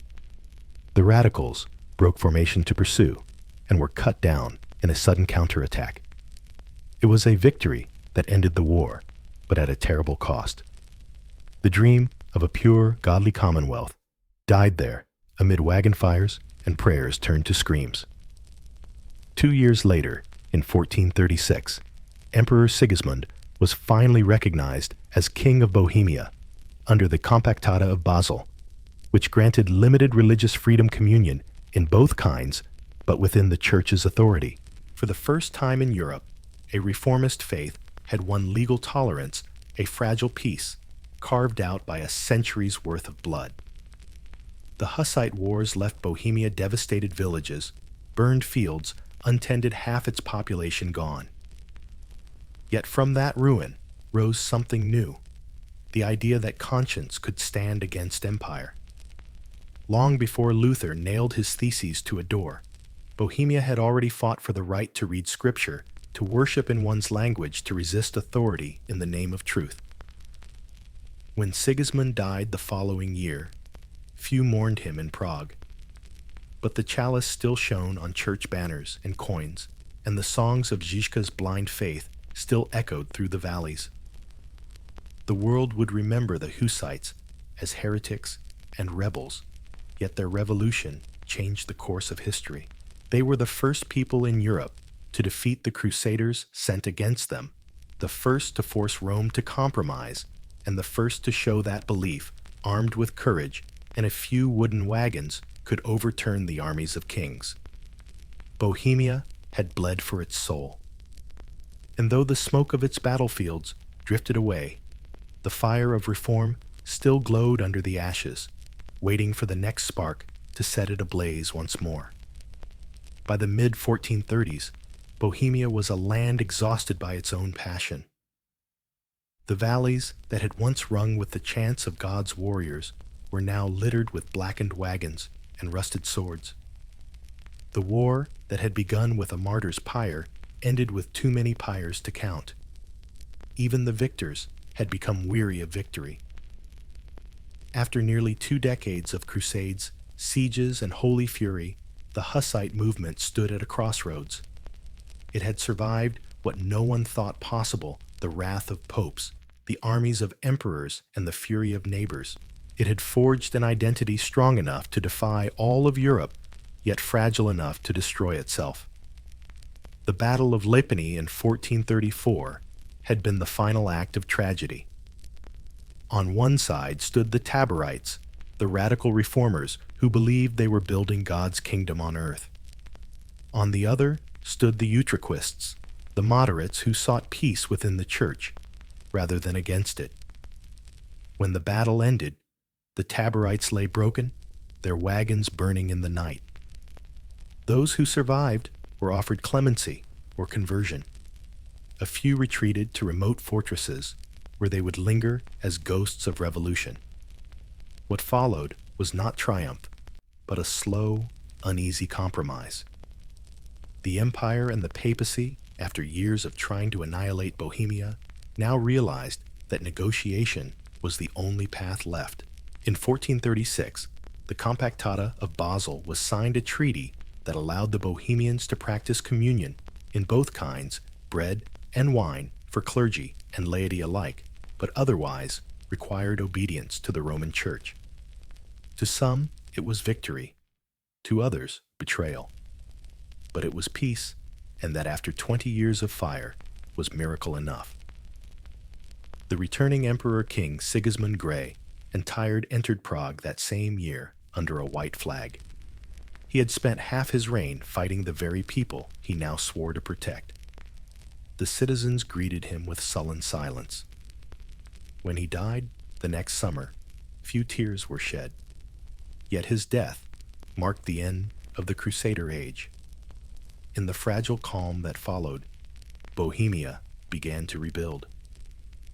The cities cleared their ruins, the mines reopened, and farmers returned to the scarred fields. The people who had fought under the Chalice banner did not abandon their faith. They simply learned to hide it under the trappings of normal life.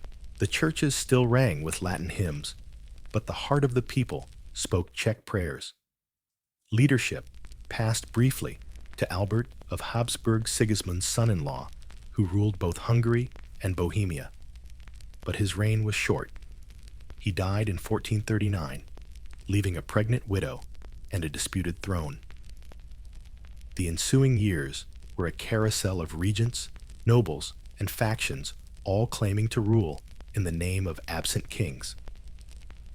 Bohemia, though nominally part of the Holy Roman Empire, was effectively self-governing an island of uneasy autonomy adrift in the middle of Europe. It was in this vacuum that one of the most fascinating figures of Czech history emerged, George of Poděbrady. George was no prince or bishop. He was a nobleman from central Bohemia, born into the chaos of the Hussite wars, shaped by both faith and fatigue. Pragmatic, intelligent, and fiercely patriotic, he rose through the ranks of the Utraquist faction, the moderate Hussites, who still believed reform could coexist with Rome. In 1448, in a move that startled even his allies, he marched into Prague with an army of his supporters and seized power without bloodshed. Unlike the prophets who had come before him, George ruled not by sermons, but by sheer administrative talent. He restored order, curbed the power of predatory nobles, and reopened the silver mines that had been Bohemia's lifeblood since the days of Wenceslaus II. Trade revived. Coins once again clinked in market stalls. The city lights of Prague reflected in the Vltava, as if the river itself were healing. But peace in Bohemia never lasted without suspicion. The papacy eyed the kingdom warily, still unconvinced that a land which had defied Rome could truly repent. George, determined to prove that a reformed faith could exist inside Christendom, proposed something radical, perhaps the most modern idea of the 15th century. In 1462, he sent envoys across Europe, bearing letters written in elegant Latin and sealed with his royal crest. These were not declarations of war or pious apologies, but invitations, a plan for a union of peace, a European confederation of kings and princes dedicated to mutual defense and arbitration. His vision was breathtakingly ahead of its time, an alliance where disputes would be resolved by council rather than by crusade, and where each nation's faith would be tolerated so long as it sought peace. The idea was centuries before its moment. Some rulers admired it, others mocked it. The Pope condemned it outright. The notion that Bohemia, the land of heretics, could teach Europe how to coexist was too much for the Vatican to stomach. The tension between Prague and Rome soon turned personal.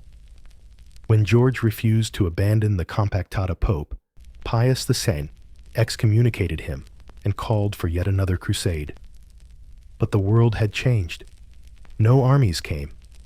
Europe was weary of holy wars, and Bohemia, fortified by decades of defiance, refused to tremble. George of Podebrady governed through diplomacy, marriage alliances, and an almost stubborn rationality. Under him, the kingdom became a refuge for thinkers, traders, and anyone tired of dogma. Chroniclers describe his court as sober, but fare more council chamber than chapel. He once remarked, "Faith without charity is as a bell without sound." Yet his reign was never free from intrigue. Catholic nobles plotted against him. Hungarian forces, under Matthias Corvinus, invaded from the east, and the old divisions between Utraquists and Catholics simmered beneath every treaty. In his later years, George, worn gout-ridden but unbroken, called his nobles together and implored them to think of Bohemia not as a battlefield of faiths, but as a home worth preserving. He died in 1471, one of the few Bohemian rulers to die peacefully in his bed. His passing marked the end of the Hussite generation, those who had been born amid flames and learned painfully how to live with the smoke. His dream of a European peace union would vanish for centuries, dismissed as idealism. Yet the spirit of his reign, pragmatic, tolerant, and defiantly independent, became a cornerstone of Czech identity. For all its exhaustion, Bohemia remained the one place in Europe where two versions of Christianity coexisted under a single crown. After George's death, the throne passed to Vladislaus II of Jagiellon, a Polish prince whose rule ushered in a quieter era. He was cautious, where George had been bold, ceremonial, where his predecessor had been visionary. The nobles gained power. The crown retreated behind the velvet curtains of compromise. But perhaps that was what the country needed. After a century of fire and fury, Bohemia entered a kind of twilight peace, imperfect, uneasy, but real. The fields were green again, the churches sang again, and the people could finally pray without looking over their shoulders for inquisitors or crusaders.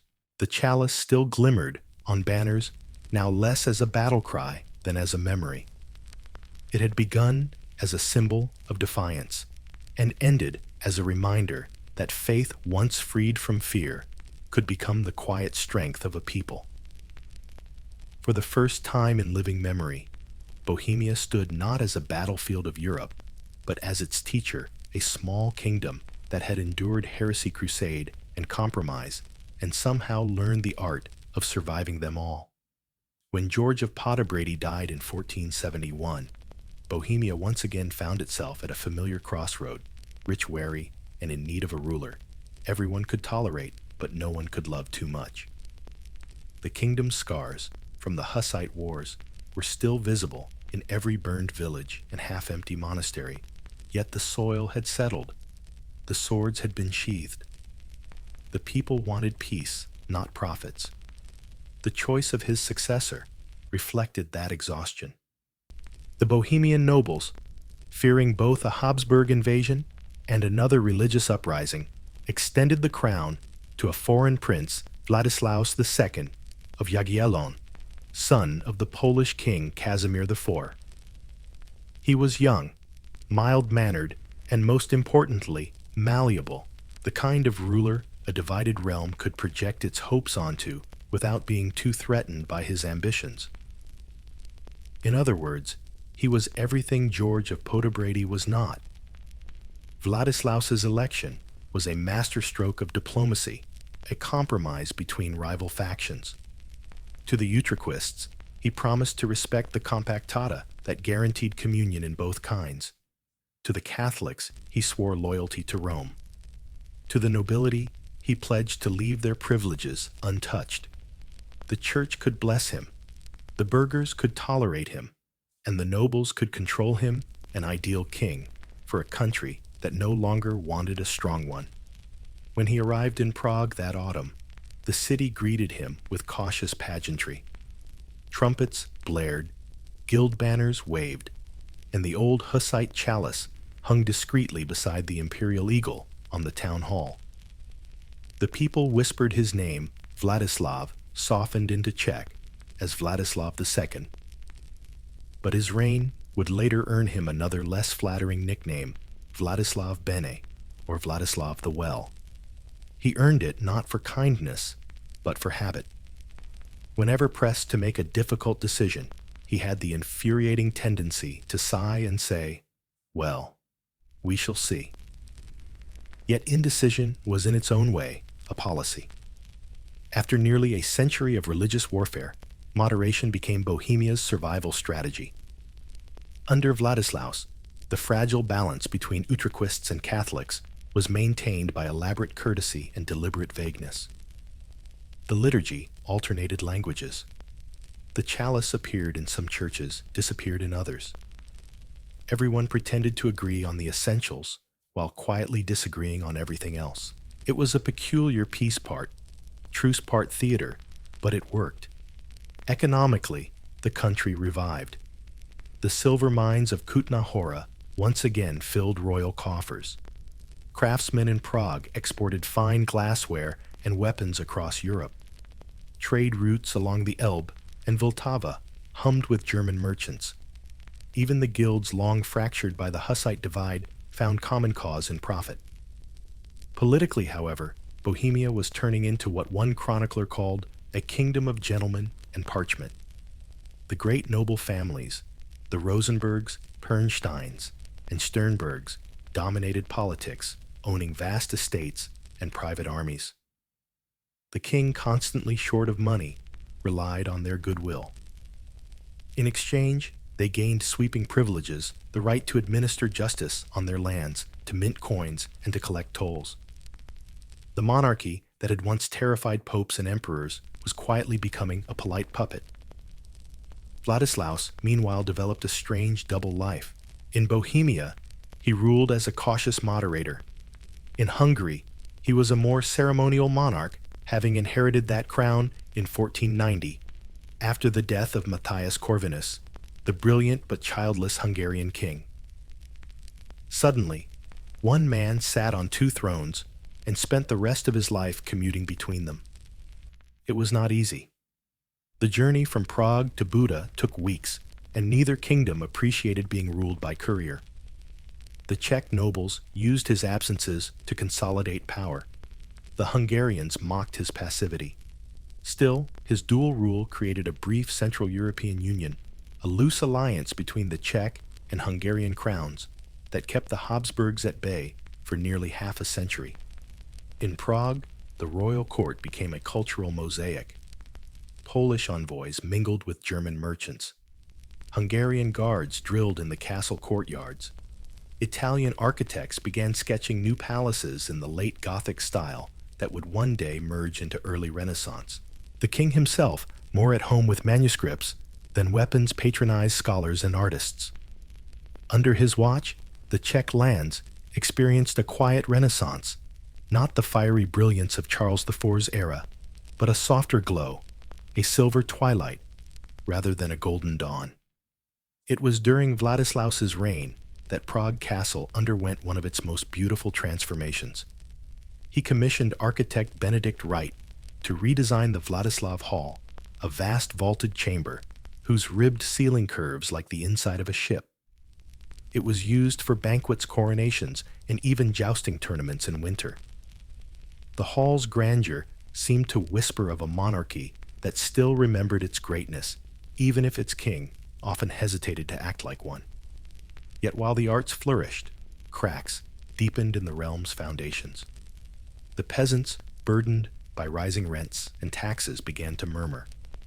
The nobility, ever richer, built private fortresses that dwarfed royal ones. The church, too, was regaining its confidence, tightening its grip on land and conscience alike. The fragile balance of belief that had held since the Compactata was now shifting back toward Rome. And beyond Bohemia's borders, new storms were gathering. The Ottoman Empire, having conquered Constantinople in 1453, was creeping steadily northward. Hungary's southern borders became Europe's defensive wall against the Turks. Vladislaus, torn between his two crowns, had neither the funds nor the energy to meet the threat. He relied heavily on mercenaries and diplomacy, preferring to delay rather than decide. Better to sign another treaty than bury another son, he once sighed. But the Ottoman tide would not be stopped by parchment. The Hungarian campaigns drained his treasury and left Bohemia neglected. The nobles ruled more openly, the royal authority shrinking to a shadow. By the time Vladislaus died in 1516, his long reign had given Bohemia something rare, nearly half a century of peace, but at the price of unity. The kingdom was wealthier, yes, but hollow. Its rulers were absentee, its nobility fractious, and its faith once again uncertain. His teenage son, Louis II, inherited not a throne, but a balancing act on the edge of collapse. Louis, barely 16, was charming and intelligent, but tragically unprepared. He married Mary of Habsburg, linking the Jagiellons to their old rivals, perhaps hoping love could tame politics. But Europe was changing too fast for youth and good intentions. The Reformation was stirring in Germany, Martin Luther hammering his theses just a year after Louis's coronation. The Ottomans were advancing on Hungary. When the inevitable came, it came suddenly. In 1526, at the Battle of Mohacs, Louis rode against the Turks and was killed when his horse fell into a flooded ditch during retreat. His army was annihilated. His body was found days later, soaked and broken, the last Jagiellon king of Bohemia and Hungary, dead at 20. With him, the Jagiellonian experiment ended, and the door swung open for the dynasty that had waited patiently in Vienna for 200 years, the Habsburgs. The nobles of Bohemia, fearful of Ottoman conquest and exhausted by leadership crises, elected Ferdinand III, brother of Emperor Charles V, as king. It was meant as a practical alliance, a way to secure military aid. Instead, it would bind Bohemia to Habsburg rule for nearly 4 centuries. And thus, with the crown of St. Wenceslaus passed to foreign hands, Bohemia entered a new chapter 1 that would test not its armies, but its soul. The age of reformers and moderates was over. The age of empire, of central power and quiet assimilation had begun.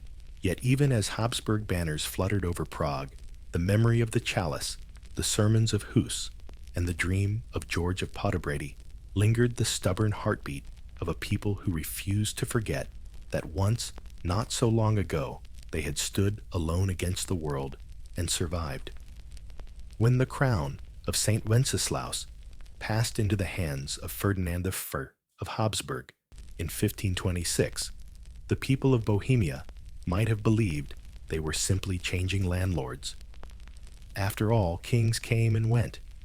Prague had seen foreign rulers before, but this time was different. The Habsburgs did not come as visitors. They came to stay.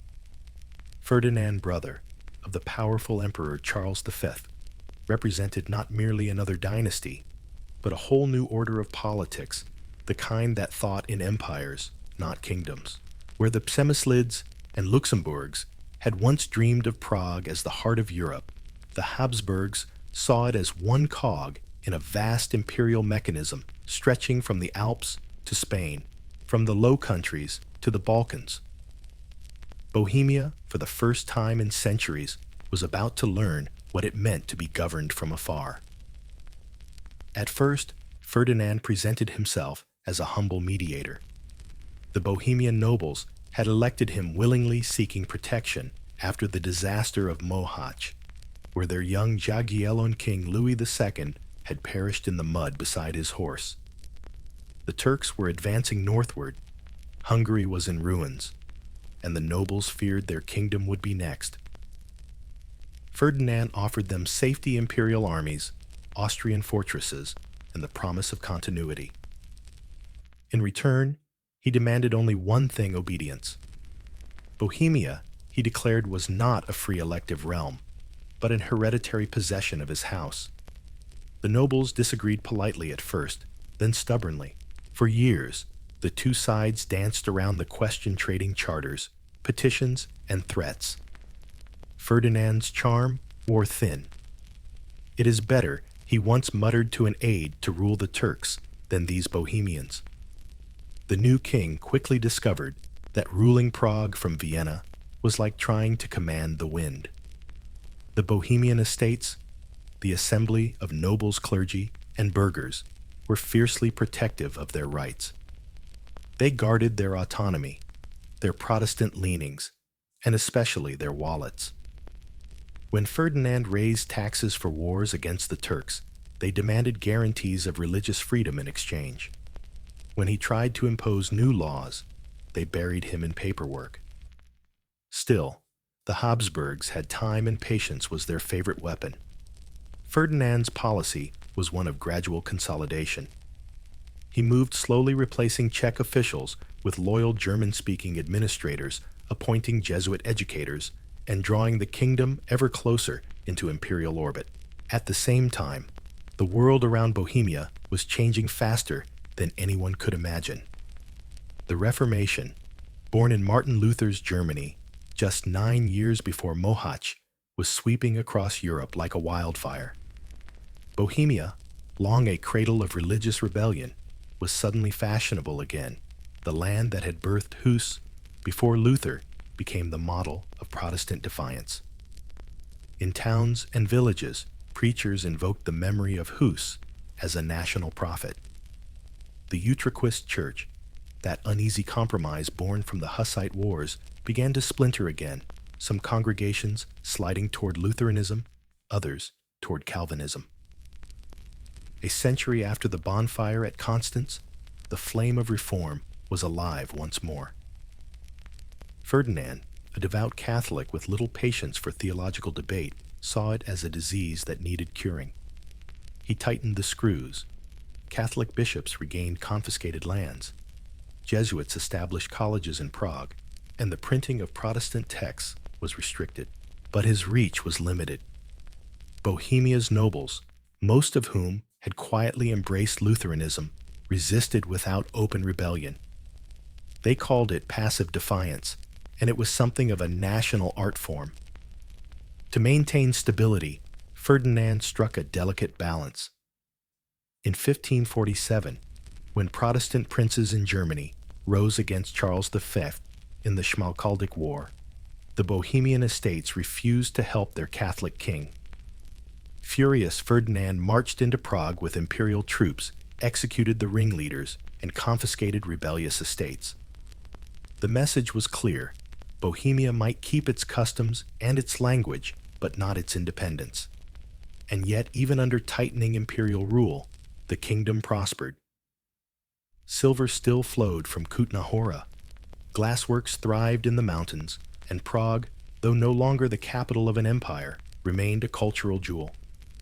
The city's Gothic skyline was slowly adorned with Renaissance palaces, courtyards, and arcaded loggias.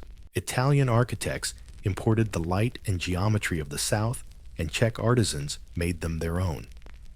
The greatest transformation came under Emperor Rudolf II, Ferdinand's grandson, who moved his court from Vienna back to Prague in 1583. In one stroke, he made the city the heart of the Habsburg world again, though not the kind of heart his grandfather would have approved of. Rudolf was a strange monarch, half genius, half recluse. He was fascinated by astrology, alchemy, and the occult. His Prague court became a laboratory of Renaissance curiosity, a place where art, science, and superstition mingled in candlelit chambers. He collected everything: globes, telescopes, paintings, mechanical wonders, and rumors of eternal life. Under his patronage, Prague became known as the City of Mysteries. Astronomers Tycho Brahe and Johannes Kepler mapped the heavens from its towers. Artists like Arcimboldo, who painted faces made of fruit, and flowers decorated the royal halls. Alchemists toiled in secret workshops, heating mercury and muttering incantations in search of gold and immortality.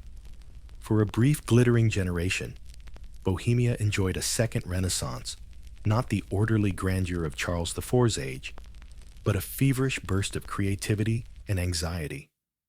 The streets of the Old Town were crowded with scholars, magicians, Jesuits, and merchants from every corner of Europe. In Rudolph's Prague, one might find an astronomer debating a theologian, while an alchemist sold potions to a diplomat in the same tavern. But brilliance often burns itself out. Rudolph's obsessions deepened into paranoia. He withdrew into his castle, surrounding himself with paintings and fear.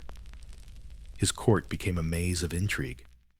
Catholic and Protestant factions jostled for favor, while in the countryside, the Reformation continued to divide families and towns. When his brother Matthias finally forced him to abdicate in 1611, Rudolph's empire of intellect collapsed like a dying star. He died the following year alone among his collections, the last emperor to call Prague home. Yet his eccentric reign left a cultural legacy that outlived him.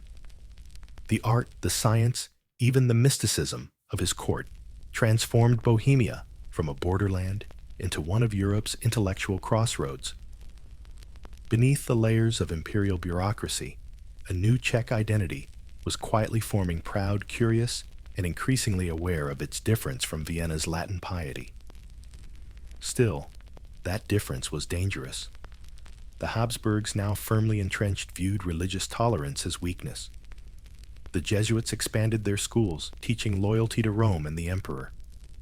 Protestant nobles chafed under their growing influence. The fragile peace born of exhaustion after the Hussite wars was beginning to crack again, this time along the fault lines of the Reformation.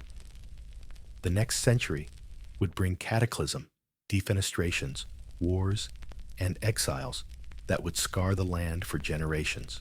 But in the last glow of the 16th century, with Prague's towers reflecting the alchemist's fires and the stars of Kepler's universe, it was still possible to believe that Bohemia could balance faith and reason, loyalty and liberty. It would not last. For now, though, the Vltava still shimmered beneath the bridges of Rudolph's city, and the bells of St. Vitus still rang over a kingdom that, for all its contradictions, remained defiantly itself, a small, stubborn heart beating at the center of Europe's vast, restless empire. Prague in the early 1600s shimmered like a city between two breaths, one drawn in faith, the other in fear. The reign of Rudolph II, eccentric emperor and lover of alchemists, had filled Bohemia with artists, scientists, and visionaries. But behind the glitter of his court, the kingdom itself was splitting apart along the oldest fracture lines in Europe, religion and power. Rudolph was no zealot. If anything, he cared more for the stars than for sermons. His tolerance, born partly of apathy and partly of cunning, allowed Protestants and Catholics to coexist uneasily for decades. The Letter of Majesty, which he issued in 1609, under intense pressure from the Protestant nobles, was meant to calm the storm, and for a fleeting moment it did. The document was revolutionary in its time. It granted Bohemia's nobles and towns the right to choose their own faith, to build churches on royal lands, and to form a defensive union to protect those freedoms. Protestant preachers hailed it as divine justice. Catholics called it reckless. Rudolph sealed it reluctantly, his quill trembling more from exhaustion than conviction. But once written, it became something larger than any emperor. The Letter of Majesty was not merely a political compromise. It was a promise, and promises in Bohemia had a dangerous habit of being tested. When Rudolf died in 1612, the crown passed to his brother Matthias, an older man weary of family intrigue, but no less wary of Protestant assertiveness. His reign began with pledges of continuity and peace, but his advisors, notably the powerful Cardinal Klesel, whispered that the emperor must restore order before the heretics mistook patience for weakness. At first, the crackdown was subtle. Protestant officials dismissed here, a church permit denied there. But beneath the bureaucratic veneer, fear was spreading. The Habsburg court in Vienna saw Bohemia's religious pluralism as a contagion that might infect the empire's other lands. When Matthias Childless, an aging, chose his cousin Ferdinand of Styria as his heir, that fear turned into prophecy.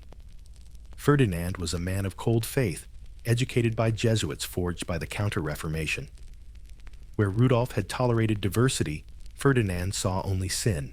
His private vow was simple: to make all his lands Catholic again, by persuasion, if possible, by fire, if necessary. His coronation as King of Bohemia in 1617 was conducted under heavy guard.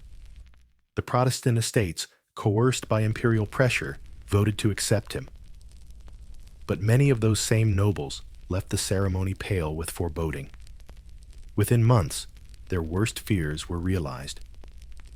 Ferdinand's appointed governors in Prague, Jaroslav Bojita, of Martinique Wilhelm Slavata, and Philip Fabricius began to test the limits of the letter of majesty. Protestant churches built on non-royal lands were shuttered. Ministers were expelled. Petitions ignored. Each act was small enough to justify, but together they spelled betrayal. The nobles protested through proper channels, submitting grievances, appeals, and envoys. Vienna responded with silence. It was a silence the Bohemians had heard before the same that preceded every betrayal in their long history. By the spring of 1618, patience had evaporated. On May 23rd, the leading Protestant nobles met at the Bohemian Chancellery, high in the walls of Prague Castle. The chamber still exists today, a narrow, echoing room with tall windows overlooking the moat. What happened there would soon ignite all of Europe. Count Jindřich Matyáš Thurn, a veteran soldier, with the weary calm of a man who has seen too much compromise, confronted the imperial governors face to face. The debate grew heated. The governors insisted they had acted within the law. Thurn's voice, sharp as a sword, cut through the murmurs. "You have defied His Majesty's own letter. You have robbed us of our rights, and for that you must answer." What followed was chaos in velvet doublets. The nobles seized Martinique and Slavata, both Catholics, both symbols of imperial arrogance, and dragged them toward the windows. Fabricius, their secretary, screamed for mercy. Someone shouted to the window with them. The men were hurled from 70 feet up, crashing into the moat below. They survived by miracle luck, or, as the Catholics later claimed, the soft intervention of angels. The Protestants, smirking, said it was manure that saved them divine justice of a different sort. The second defenestration of Prague was not just an act of rage. It was theater, a declaration written in air and violence. In a land where paper promises had failed, the nobles resorted to gravity. Within days, the Bohemian estates declared a provisional government and raised an army. They claimed loyalty to the Holy Roman Emperor, but not to Ferdinand, whose election they now deemed void. Across the land town, bells rang, militias drilled, and churches prayed for guidance. Europe watched in shock. To the Habsburgs, this was open rebellion. To the Bohemians, it was self-defense, an echo of Hus and Žižka, reborn in an age of gunpowder. In August 1618, the rebels formally deposed Ferdinand and invited a new king, Frederick V of the Palatinate, a young Calvinist prince from the Rhineland, married to Elizabeth Stuart, daughter of England's King James III. The choice was symbolic, a Protestant monarch for a Protestant kingdom, a statement to the world that Bohemia stood for faith and freedom. When Frederick arrived in Prague in late 1619, he was greeted like a messiah. The city burst into celebration. Students sang psalms in the streets. Banners bearing the chalice fluttered from every tower. For the first time since the Hussite Wars, Bohemia had chosen its king, not received him from Vienna. Yet beneath the jubilation lay dread. Frederick was brave, but inexperienced, more scholar than soldier. His coffers were thin, his allies hesitant. The Habsburg Empire, humiliated by this act of defiance, began to marshal its vast resources. Spain sent gold Bavaria troops, and the Catholic League its blessing. Prague had thrown a gauntlet, not just at one emperor, but at all of Europe's Catholic powers. The countdown to disaster had begun. In the smoky taverns of the Old Town, men whispered that another White Mountain was coming, a place of battle, a reckoning that would decide not only Bohemia's fate, but the soul of the continent. They were right. The wind over the Vltava carried the smell of gunpowder before anyone could see the armies marching toward it. The November air over Prague was sharp as glass. The leaves were gone, the harvests gathered, and yet the earth itself seemed to be holding its breath. On the western hills, just beyond the city's walls, two armies were forming lines, one for empire, one for freedom. It was Sunday, November 8th, 1620, the day history would later call the Battle of White Mountain. On one side stood the Bohemian Estates' army, barely 20,000 men, nobles, students, mercenaries, and peasants, all gathered under the banner of the chalice. Their king, Frederick V, watched from the walls of Prague Castle, his young wife Elizabeth beside him. They had ruled barely a year, earning him the mocking nickname the Winter King. Yet for that year, the dream of an independent Bohemia had burned brightly like a candle in the snow. Facing them was the army of the Holy Roman Emperor, Ferdinand II, led by the seasoned generals Tilly and Bucquoy, 30,000-strong disciplined veterans of Spain and the Catholic League.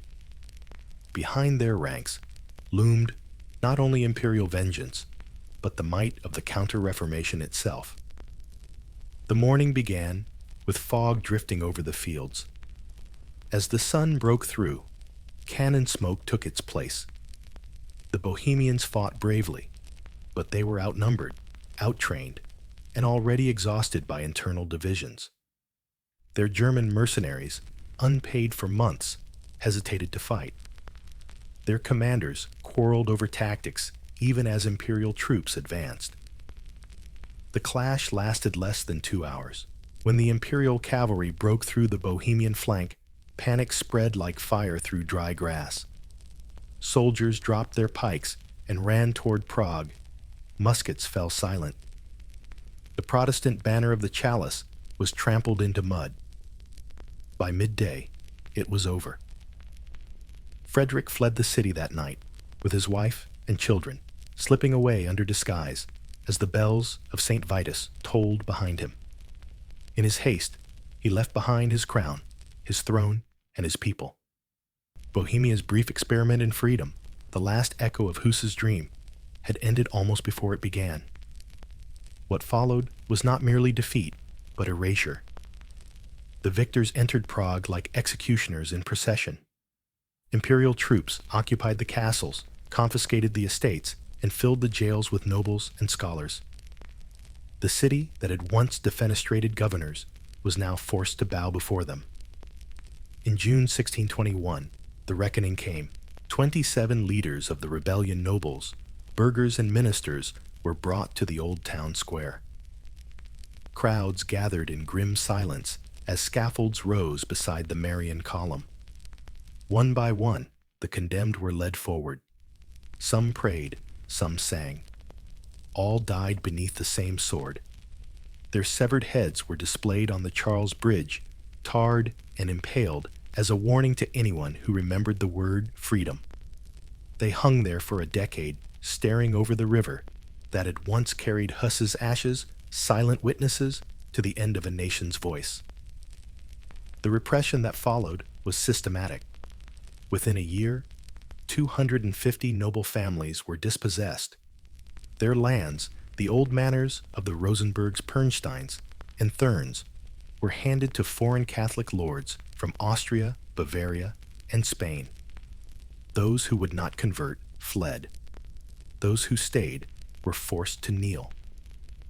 Bohemia's ancient autonomy, guaranteed by charters since the days of the Přemyslids, was revoked.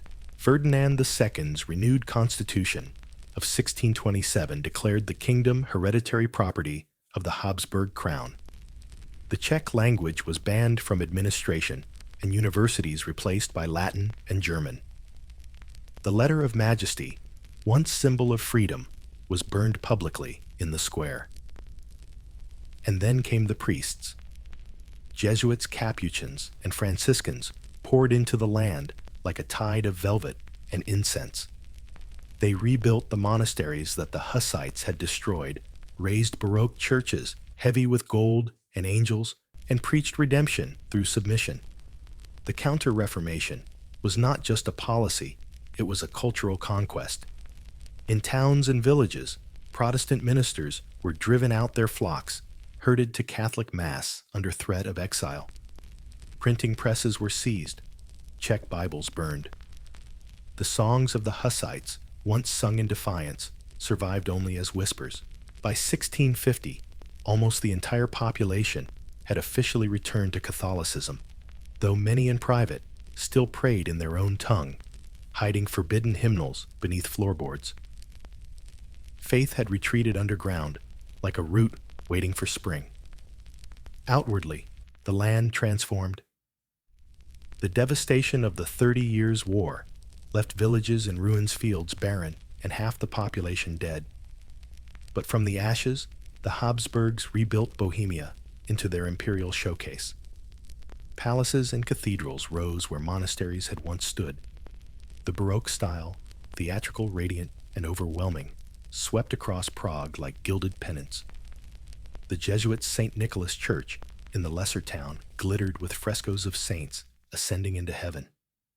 The Clementinum, once a center of free learning, became their fortress of education. To walk its marble halls was to feel both awe and suffocation. The beauty of faith imposed as architecture. Bohemia had become a jewel again, but one set firmly in the emperor's crown. And yet, under the gold leaf and Latin liturgy, something still stirred. The people endured, quietly, stubbornly. They spoke Czech in their kitchens, taught their children old songs in secret, and told bedtime stories of Jan Hus and blind Žižka, whose spirits, they said, guarded the land until truth returned. That was how nations survived in the 17th century, not through armies or kings, but through memory disguised as myth. By the 18th century, Prague had recovered its splendor, but not its freedom. It was a Baroque paradise and a political ghost. Its streets filled with processions, its churches with music, yet beneath the pageantry lay the ache of lost sovereignty. Visitors from abroad marveled at the grandeur, the palaces, the domes, the painted skies, but few noticed the absence of Czech books or Czech nobles. The language of Mozart's Prague was German. The sermons of its pulpits were Latin. The people who had once written Europe's first Protestant revolution now plowed fields for foreign masters. And still, the soul of Bohemia endured disguised as devotion, disguised as silence. The bells of St. Vitus rang every morning, not for rebellion, but for resurrection. The kingdom was no longer a voice, but a heartbeat, faint, steady waiting. The Baroque splendor that covered its wounds also preserved them like gold leaf over an old fresco. Beneath the saints and angels, the old stories still whispered. They whispered that truth, though buried, never dies. And when the Habsburgs' own descendants, generations later, would seek to modernize their empire with schools reforms and enlightenment, they would find, to their surprise, that Bohemia still lived. Sleeping, yes, but never gone. By the dawn of the 18th century, Bohemia no longer rebelled, it endured. The proud kingdom that had once hurled kings from windows and defied popes now bowed its head beneath marble ceilings painted with saints. The Habsburgs had conquered it not only by sword, but by splendor. Prague glittered again, its Baroque domes gleaming above the Vltava like jewels on a captive's crown. From a distance, the city seemed reborn. The bridges repaired the churches, radiant the palaces, alive with music and light. But beneath the frescoes of angels, the air was still heavy with silence. The centuries that followed the Battle of White Mountain had drained Bohemia of its political will.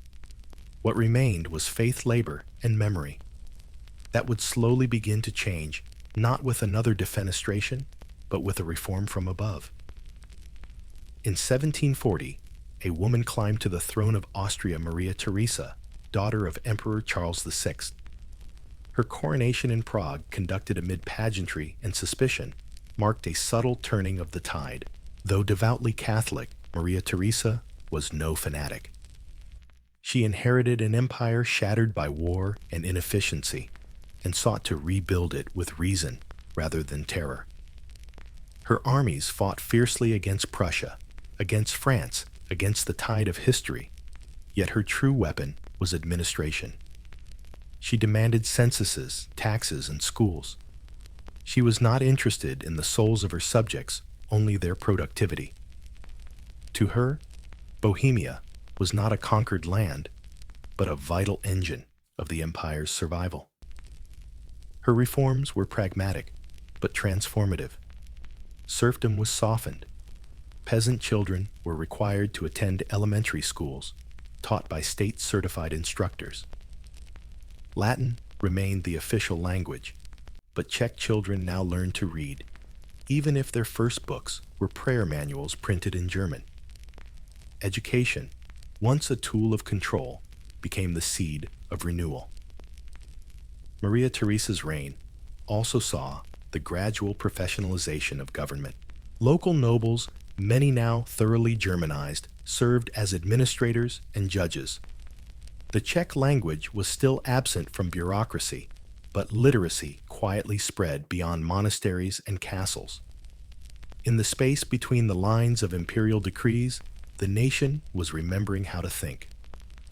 When Maria Theresa died in 1780, her son Joseph II inherited not just her crown, but her restless intellect. If she was a mother of order, he was a child of the Enlightenment, a ruler who believed that reason, science, and tolerance could achieve what faith and fear had failed to secure. Joseph was no sentimental monarch.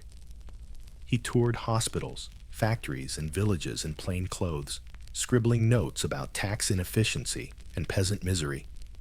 He spoke of himself as the first servant of the state. And for a brief, brilliant decade, he attempted to turn the sprawling Habsburg monarchy into a modern state. In Bohemia, his reforms landed like distant thunder. The Edict of Toleration, 1781, granted limited religious freedom to Protestants and Jews, a stunning reversal after 2 centuries of forced Catholicism. For the first time since Hus's death, a man could pray differently without risking exile. Printing presses, once shackled by Jesuit censors, began to hum again. Pamphlets in both German and Czech spread ideas about liberty, rational faith, and national dignity. Joseph also sought to abolish serfdom, freeing peasants from the last vestiges of feudal bondage. They were still bound by taxes and obligations, but no longer tied to the land as property. He ordered priests to keep records in the local language, inadvertently granting Czech its first official foothold in generations. Not all his reforms lasted. Many provoked fierce resistance and were rolled back after his death in 1790, but they left cracks in the imperial marble. Through those cracks, the light of modernity began to seep in. Across Bohemia, the Baroque facades of churches still shone, but behind their carved saints, scholars and clerics began to rediscover a different holiness, that of knowledge. Monks turned libraries into laboratories. Astronomers mapped the heavens from the Clementinum Observatory. Philosophers debated Rousseau and Voltaire by candlelight. It was a curious paradox. The same empire that had silenced Bohemia was now teaching it how to speak again, not with weapons, but with words. In this intellectual thaw, a new generation of thinkers began to look backward with longing. They searched the dusty archives for chronicles written before the Habsburg conquest, before the language had been tamed. They found poems, hymns, and fragments of the old Czech Bible. They began to translate, to publish, to restore. Thus was born the Czech national revival, an awakening so quiet it could almost have passed unnoticed by Vienna. Its leaders were not revolutionaries, but linguists, historians, and poets. Josef Dobrovsky, a Jesuit scholar turned patriot, compiled the first modern grammar of Czech. Josef Jungmann collected forgotten words, resurrecting the vocabulary of the medieval chronicles to prove that his mother tongue could express philosophy as well as prayer. And František Palacký, the father of Czech history, began to weave the fragments of the nation's past into a single luminous story. What the sword had lost, the pen reclaimed. Meanwhile, the empire itself was changing shape. The Holy Roman Empire, that 1,000-year-old patchwork of princes and bishops, finally collapsed in 1806 under Napoleon's onslaught. Its dissolution marked both an end and a beginning. The Habsburgs shed the ancient title of Roman emperors and rebranded their domains as the Austrian Empire, centralized, bureaucratic, and modern in form, if not in spirit.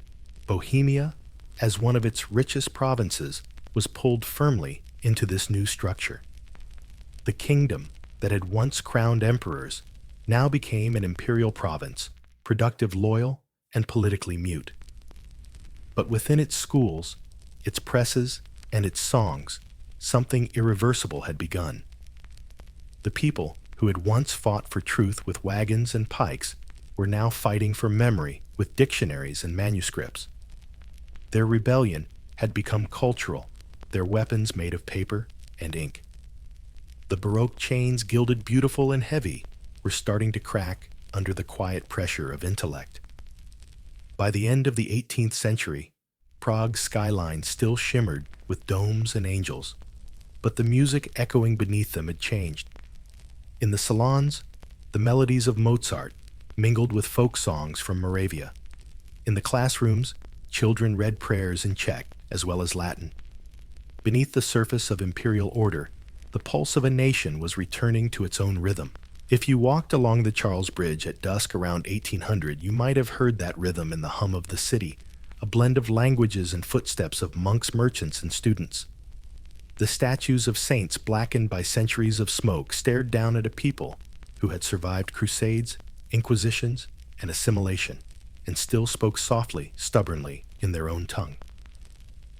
Bohemia was no longer a kingdom in law, but it was again a nation in spirit. The story did not end here. It was only pausing, as history often does, before its next inhale. Modernity, with its revolutions, factories, and national awakenings, was gathering just beyond the horizon. When it came, the Czechs would meet it, not as vassals, but as heirs, the children of Libuše Hus and Žižka, tempered by centuries of silence, ready to speak once more. Completed.